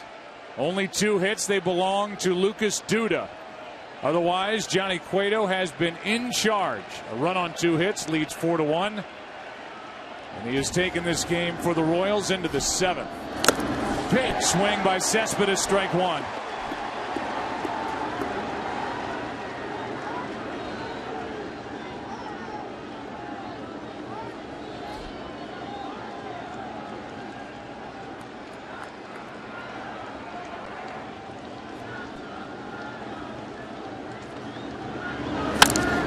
Is hit down the line, foul. Understand that the guys, the stars from the grinder, have sent a retort for the proposed curse of Rob Lowe and Fred Savage because of the power outage last night in the truck. Glad it was you that said all that, not me. Cespedes loses his bat. The question is, did they lose their mind? You did kind of hang it on them, Joe. Gee whiz, man. All right, the big guys, they can take it. They're part of the family now.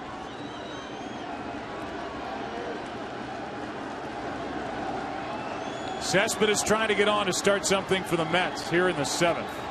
Just a 3-run game. Time left for New York. It's inside. Good pitch from Cueto, ball 1. They've been trying to slip that front door slider in there all day. Actually had good command with it because he has not missed with it over the plate.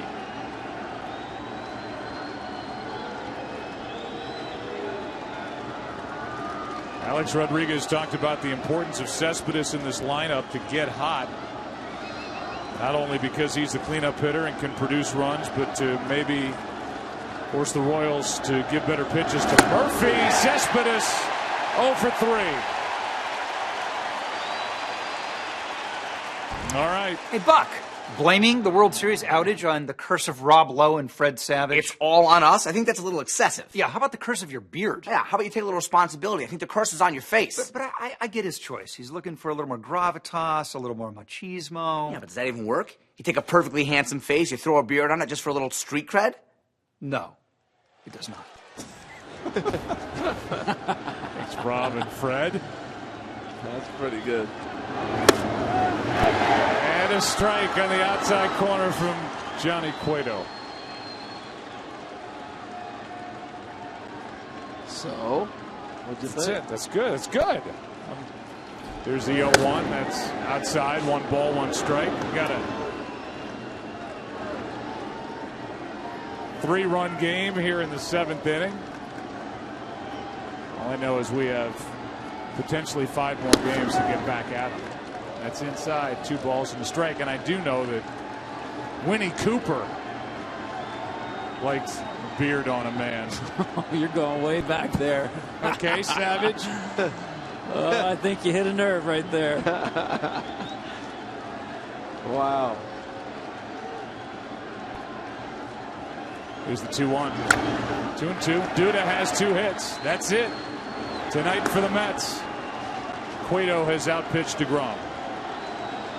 Yeah, and I'm watching how he's disrupting Duda. He hasn't hit a ball hard off him, but I'm looking for a quick pitch here because Duda's trying to get that leg kick up. Here it is. Look at how he had to swing. Not going to let him get where you can get up and that leg all the way full tilt so you can get some power behind it. Almost has to start early and hold it. Last thing you want to do is start late. 2-2. Full count.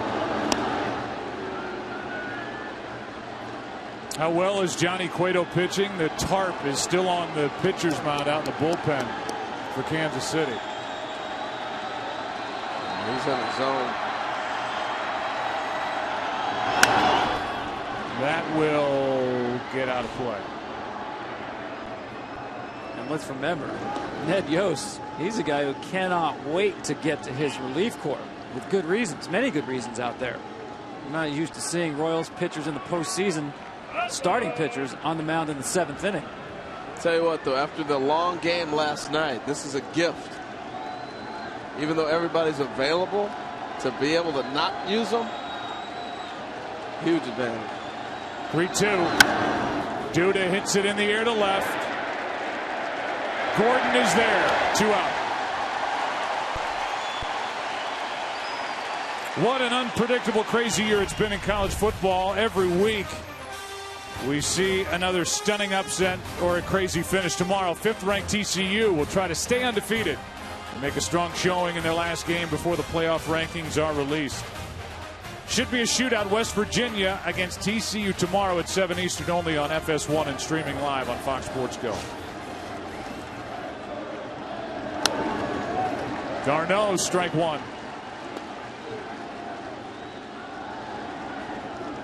Johnny Cueto was able to right himself after getting a little bit out of whack in that 4th inning. He has been so good here tonight. And you know, thoughts of his fellow countryman Edinson Volquez, who was told that his father passed away after his start was completed last night in Game 1. Edinson has left and has gone down to the Dominican Republic. Cueto is making him proud tonight. 0-2 pitch. In the air to center. That's where Kane resides. And Johnny Cueto is the star tonight. He and the Royals lead Game 2 4-1 into the bottom of the 7th inning we go. And now we go down to the field for a special rendition of Take Me Out to the Ball Game. Let's pause to celebrate our freedom and those who work to defend it. Please join us in singing God Bless America, being performed by United States Air Force Airman First Class Michelle Doolittle.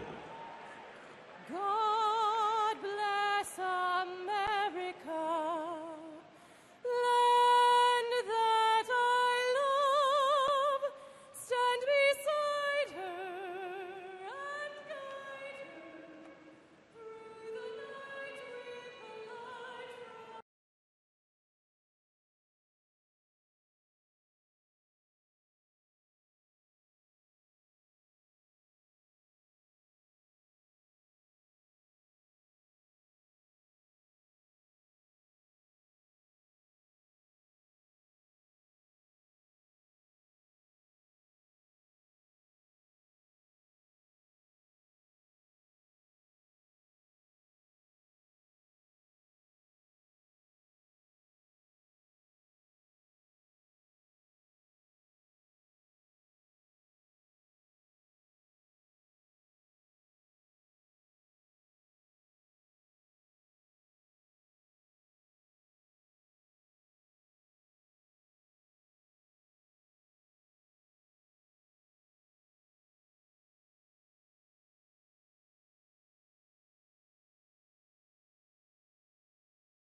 It's a 4-1 game into the bottom of the 7th inning.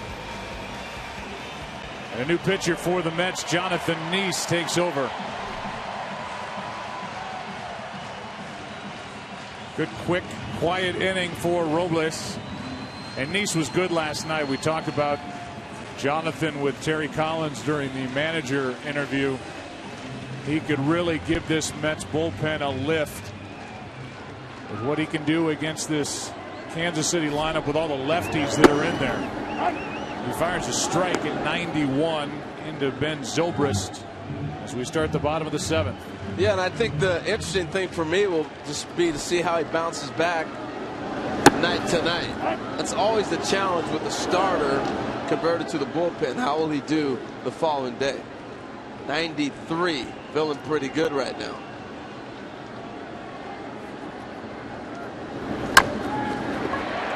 Up the middle. Flores. What a play and what a pick on the other end. Good play by Flores who has shown no weaknesses at shortstop since taking over for Tejada. Well, here's why you think he's got a chance to really be a good big league shortstop. Early in the season, he really struggles, and the ball he struggles on, believe it or not, is the ball at him. When he's on the move, on the run, no thinking, field it and get rid of it, it's when he really shows flashes of brilliance like a play like that. And the knock on Wilmer had been lack of range. He showed it off last night and again tonight. Here's Lorenzo Cain now with 1 out, nobody on. 2-0 from Nice. As you said last night, Tom, they started to condition Nice for this toward the end of the year, but he's been a starter in the big leagues. He falls behind Cain 3-0. I think Harold made a great point. Pitching consecutive days, that's a challenge unto itself when you have not been trained to do that. Terry Collins talked about the velocity being up 92 and 93. I think also the mindset has to change. You know, pitchers are such creatures of habit. Get into your routine. Okay, here's what I do every day after I pitch. I'm going to run, I'm going to lift, and do all those things I pitch in 4 days from now. He has to change that too, to being ready to every day you show up. You're part of the roster that's going to be active. There's Chris Young, who's out in the bullpen but not available tonight, just hanging out with the guys. Came out of the bullpen, got the win last night. A walk to Cain on 4 pitches and a check on Lorenzo at first. He is on base every night. Lorenzo Cain's on some kind of streak. Every game of the postseason. That's easy for Cespedes. Hosmer flies out. 2 down. Tonight's telecast is sponsored by the Peanuts movie, November 6th, only in theaters. By T-Mobile, ditch your carrier and switch to the Uncarrier. And by Geico, 15 minutes could save you 15% or more on car insurance. You know, Joe, watching Cespedes make that catch and how easy he glides around the outfield. I was fortunate as a young man to get a chance to see Willie Mays, and he's the closest thing I've seen in mannerism of watching him glide around, and just the smooth fluidity of how he moves reminds me a lot of Willie Mays. Well, that's high praise. Yeah. Doesn't get any higher than that. Now I can hear Willie right now go, he can't do everything I do. Not everything Willie do. 1 on, 2 out. Morales just gets a piece of it. A ball and 2 strikes. I asked Willie a couple years ago, I said, who reminds you today of maybe yourself that could be Willie Mays? And he said, who could do everything? Nobody do everything. Not like Willie. I know he's watching. I hope you're feeling good, Will. Check on the runner at first, Lorenzo Cain.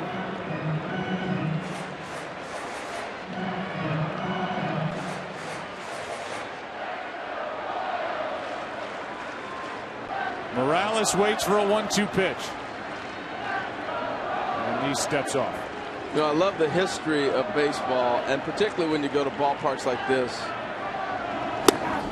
As Morales strikes out. Where you've seen other guys play in that ballpark. You've seen George Brett hit a ball a certain place, and you've seen different guys do things so you can get a feel for what it was like when they were playing and compare today's player to it. Go to the 8th inning in Game 2. Kansas City on top by 3.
Back here in this beautiful ballpark in Kansas City, the 2015 Reliever of the Year awards presented by the Hartford were presented prior to the game.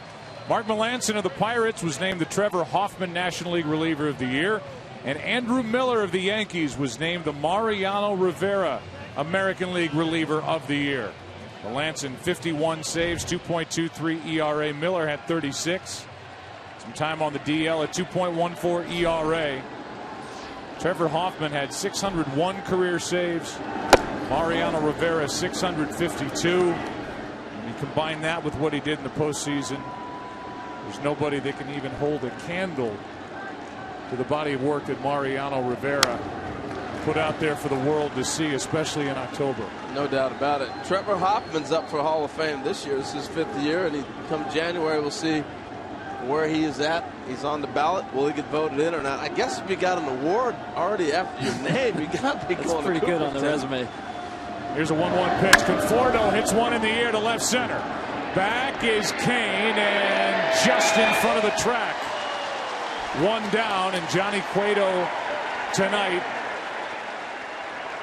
remains the only Royals starter to pitch into the 7th inning in this postseason. Game 5 of the division series, he went 8. And now he is the first since that division series for the Royals to go into the 7th inning, now working into the 8th inning here tonight in the World Series. Orlando takes over in the game. He's in right. The formula is there for Ned Yost in Kansas City, with Kelvin Herrera getting loose for the Royals in their pen. Here's Flores, the count 2-0. They finally took the tarp off that bullpen mound, Joe. 28 games for the Royals the last 2 postseasons. It's only the 4th time a starting pitcher was out there in the 7th inning, and Johnny obviously going even beyond that. Here comes a 2-0 pitch. Hard hit right at Moustakas, 2 out.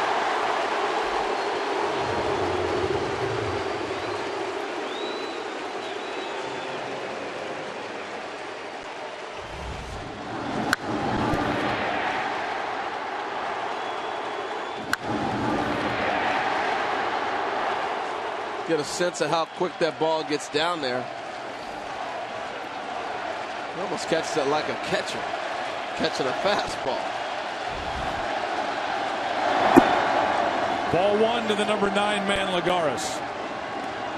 But they love Johnny Cueto here. He has found a home in Kansas City, man. I think it's the flair, and it's also how well he's pitched at home. He's putting on a show now. Little pause, little shimmy, shimmy, shake on the shoulders. He's feeling it. Look at him do a little wiggle on the mound. Can't flag it down. Escobar with a backhand to get him. And Lagares cut down. The defense has shined for the Royals in October. Escobar's doing it all. Made a big play last night. Backs up Cueto here. Bottom of the 8th inning rolls in. Royals will bat up 3.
Love this life. By DirecTV, don't just watch TV, DirecTV. And by Bud Light, make the right call, drink responsibly.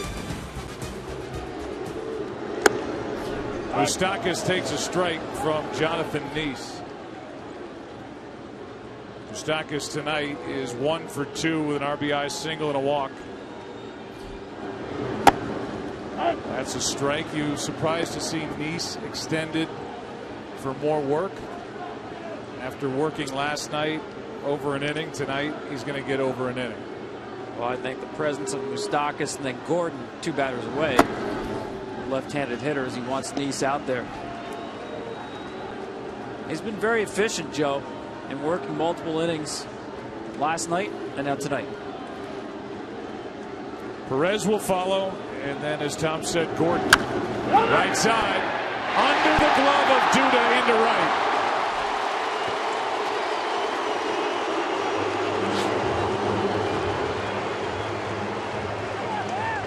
They've ruled it a base hit.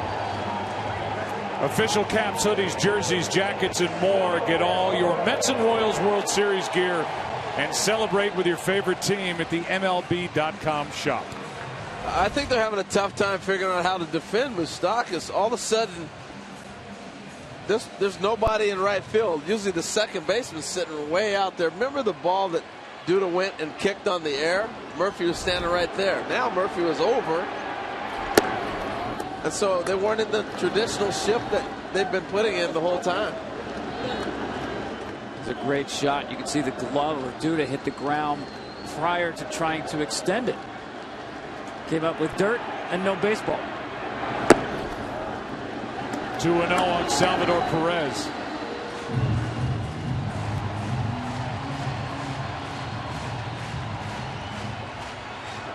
Wade Davis getting loose for the Royals in their pen. Ball 3.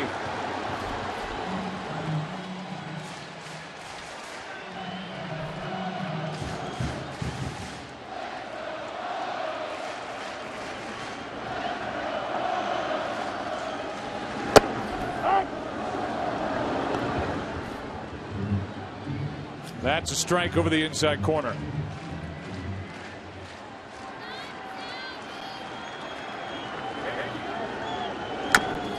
Off the plate, foul ball. T-Mobile wants you to share your passion, be part of the Big Seventh. Post your photos and videos with hashtag the Big Seventh, and you might be featured on TV during Game 4 of the World Series. Watch it on Fox. It'll be on Saturday night. You know, Joe, it's interesting managing a 7-game series because you know the next 3 are going to be in a row after the day off on Thursday. And I'm watching Davis in the bullpen. That is into left. A rocket off the bat of Perez. Moustakas is digging to third on a double by the Royals catcher.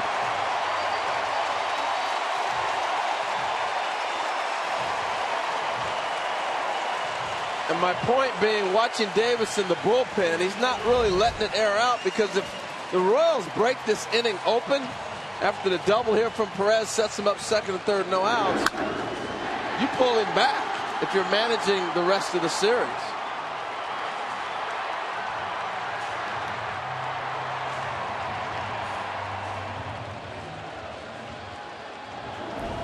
So Perez with his first hit of the night. Third of this World Series, infield in. Strike 1 on the outside corner to Alex Gordon. He shakes his head at that. He's walked twice, scored a run. And his walk started the big inning for the Royals, the 4-run 5th.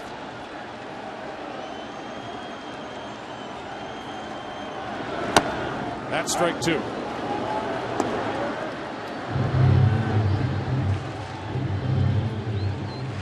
Well, Joe, this is where the Kansas City Royals do their best work. 2 strikes.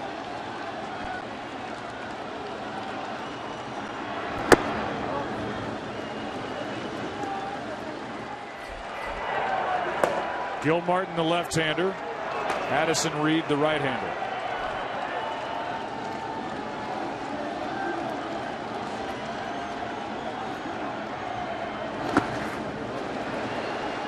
2-2. Good block by d'Arnaud.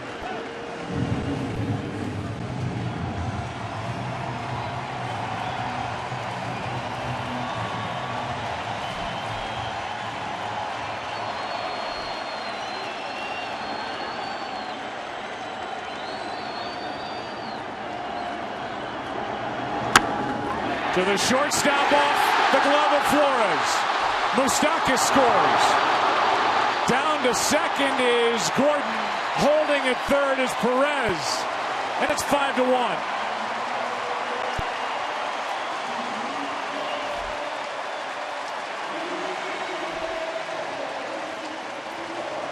It's an RBI single with Alex Gordon just flying into second base. Again, with this big ballpark, Flores got enough to knock the ball down. It trickled like 10 feet past the infield dirt. And Salvi Perez gave him such a great run. It looked like he might be coming home. I think it forced Cespedes to go to the plate. More late inning runs for the Royals to lead the series and game 2.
We look ahead to game 3, and that will be on Friday night.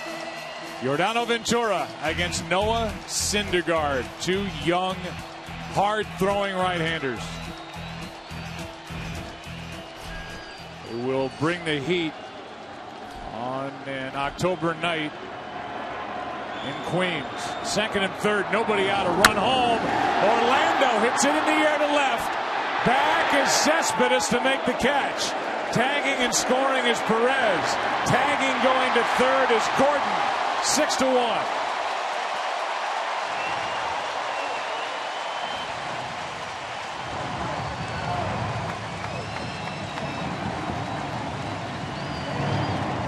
Paulo Orlando took over for Rios defensively, and now he sends Cespedes back to the track for a sac fly. Now, I know the score is 6-1 now. Alex Gordon tags up and goes to third, but what a pretty play by Cespedes. Over the shoulder and throws a missile back into the infield. By the way, the official score changed the ball that Gordon hit to a double. So it's gone single, double, double, sac fly. One out in the inning. Gordon at third, the infield in, and Escobar, who made a sparkling play last night with a glove. Again tonight, he's been hitting so well. Hardly talked about his defense, but he can really play short. He's been spectacular. Joe, you talked about the 3 hits in this inning, all coming with 2 strikes. I mean, I've never seen anything like it. Wasn't around in the dead ball days of Wee Willie Keeler. But I'm telling you, the Mets pitchers tonight have thrown 34 pitches with 2 strikes and got 1 swing and miss. It's another 2-strike situation. Ball 1 is up for Madison Reed, who worked in last night's game and pitched a perfect inning in the 7th. I don't know, Tom. You come up with some nuggets. You sure you're not Back to the Future? A 1-2. Woo!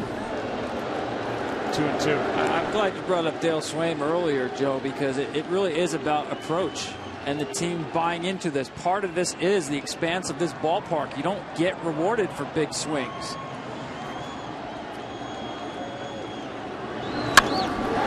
Here's one into center. Back is Lagares over his head. Gordon scores. Flying to third is Escobar. They just keep coming.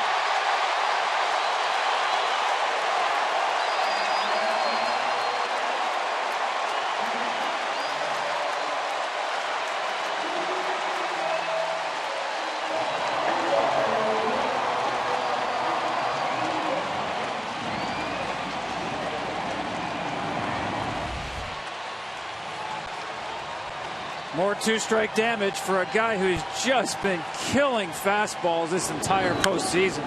Doesn't matter what the count is.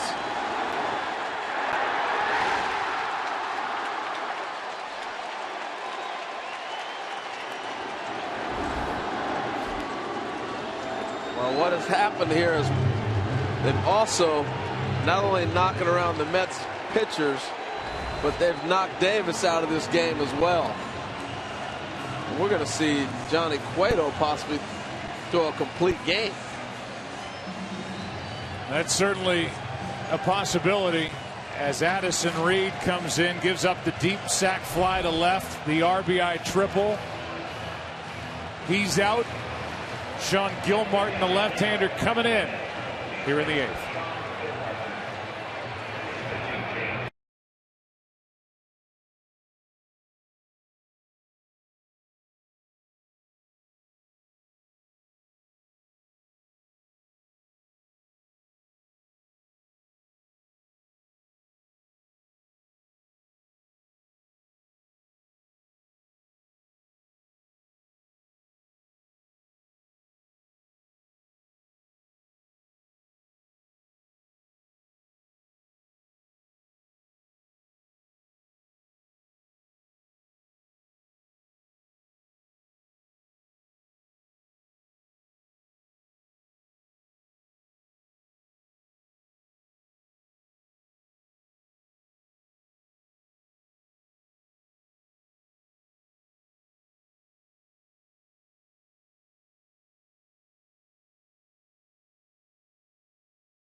Chance to get Sean Gilmartin into the game for Terry Collins and the Mets in a 7-1 affair. Zobrist is turned around to bat right-handed. Infield is in. Escobar, the runner, at third. Alcides Escobar with 2 more hits, 2 more RBIs tonight. He's got 20 hits this postseason. They're the regular season numbers for the left-hander who made his first opening day roster this year. Escobar thought about it. Stays put at third, 2 out. And the batter will be Lorenzo Cain. Chevrolet and MLB are teaming up to support youth baseball. This year's MVP will receive a Silverado full of baseball equipment to donate to their local youth league. Who will win the MVP? You have to keep watching to see.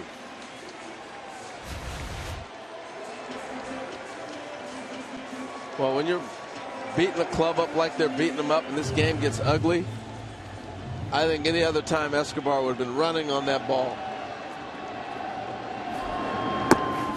Make the shortstop move to the middle and he doesn't run, but it's 7-1 that pounded him. That was almost a sign of respect in a sense by not running right there. First pitch of ball to Lorenzo Cain. Now the next popped up. On the infield for Murphy. Nice job by Gilmartin. The inning is over. But after a 4-run 5th, it's a 3-run 8th. It's a 6-run lead for the Kansas City Royals into the 9th of Game 2.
Tonight's aerial coverage brought to you by DirecTV. Now part of the AT&T family. Call 1-800-DirecTV. Crisp night on the 28th of October, Game 2. And the last American League pitcher to throw a complete game in a World Series. The unbelievable night for Jack Morris in Game 7, the 10-inning effort against the Atlanta Braves. 10 innings, and there was a lot of traffic that night. He pitched out of trouble like I've never seen, especially considering the circumstances. Game 7.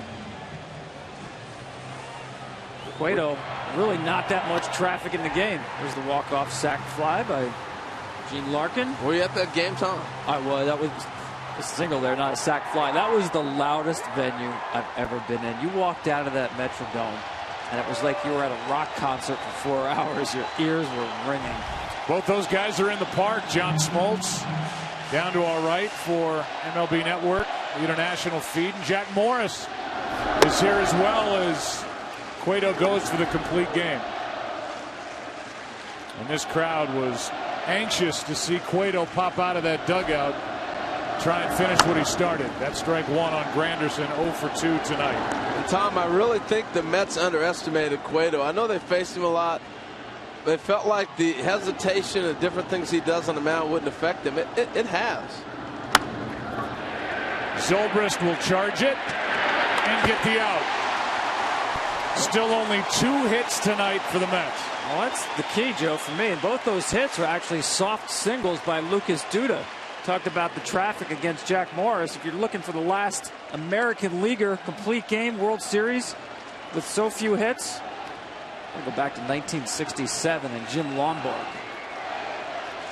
That's how much Johnny Cueto has been in command. We talked about the Mets trying to get him into the middle of the strike zone. Well, guess what? They're still waiting in the 9th inning.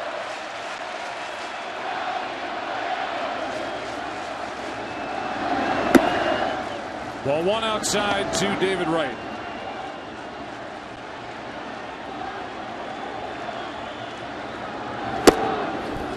Ball 2. The Royals were on the receiving end of a complete game in last year's World Series. Game 5 at the hands of Madison Bumgarner. Only 4 hits, 8 strikeouts, no walks, a 117 pitch night. Moustakas, 2 out.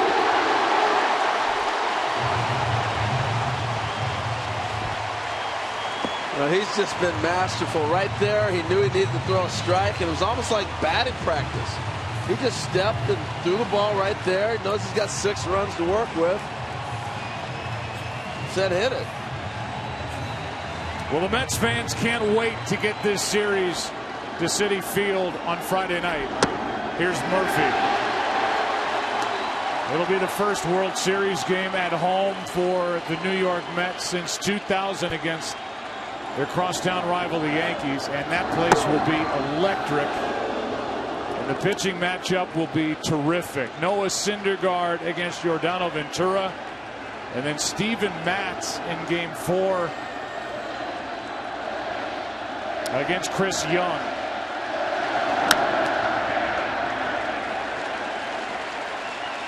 It'll be the first World Series game at Citi Field, a venue that opened in 2009. Right now, though, Game 2 belongs to Johnny Cueto.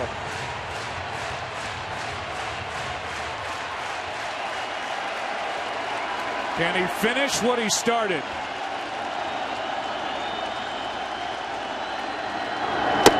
Two and 2.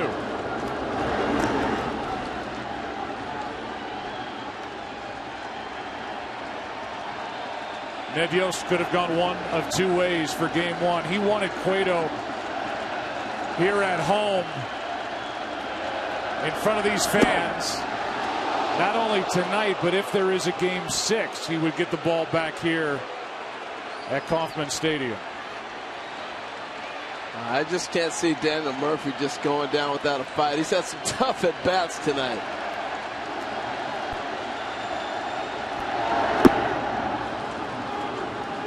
And he will take the walk.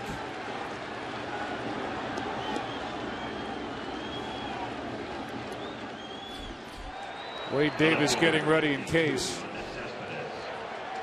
Hey, you got to win the game, right?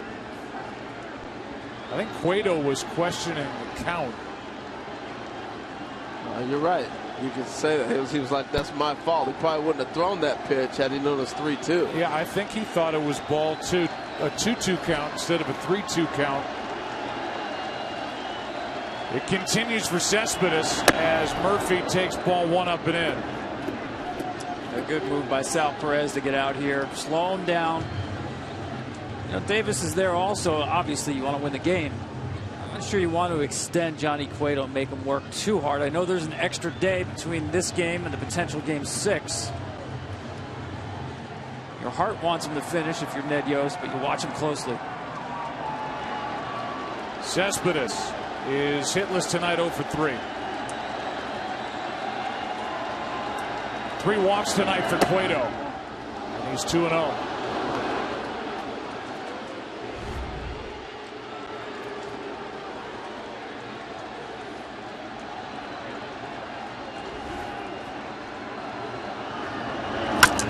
Broken bat, fly ball, right field. How about Cueto? Royals up 2 games to nothing.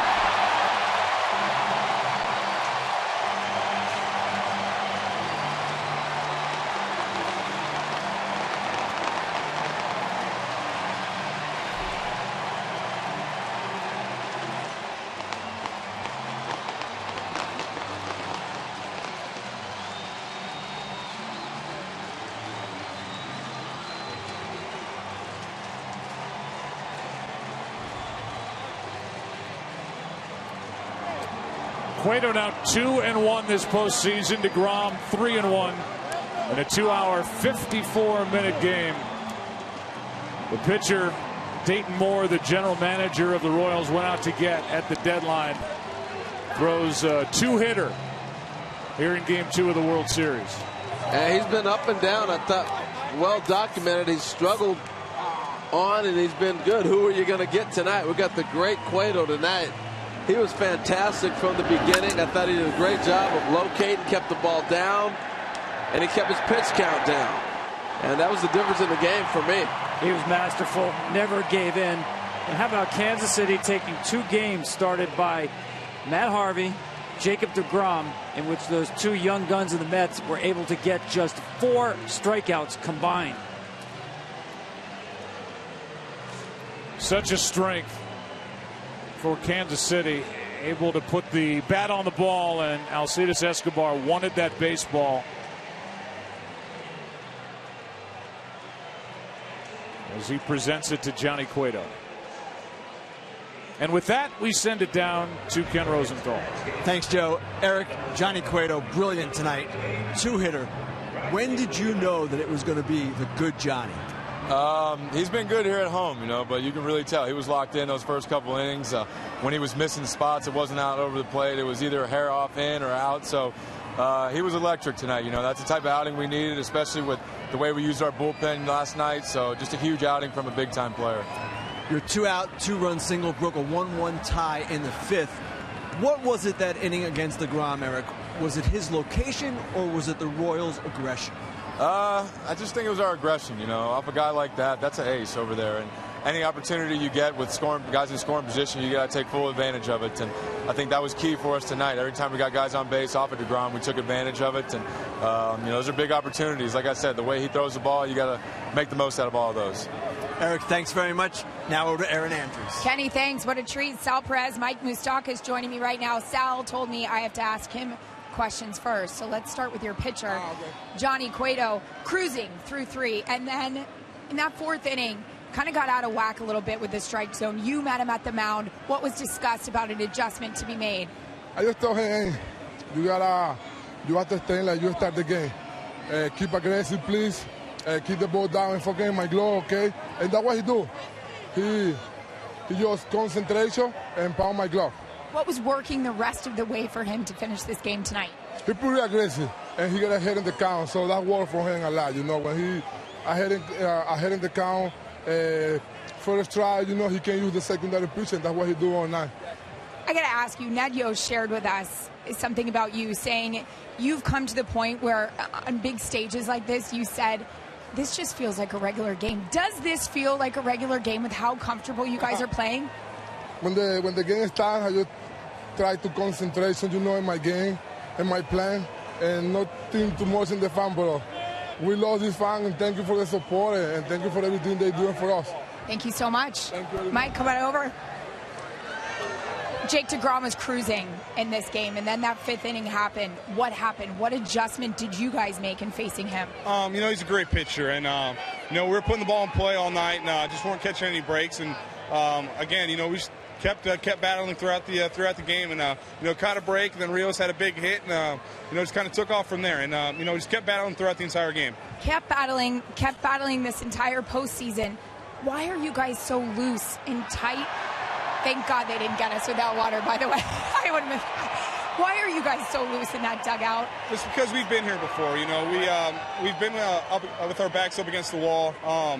Against the Astros in the wild card game last year, we've been in these situations, so we're comfortable with where we're at. And we just got to go out and continue to play good ball. And we're a confident group of guys. And comfortable going to New York City up 2 and comfortable going up to New York City up 2 games.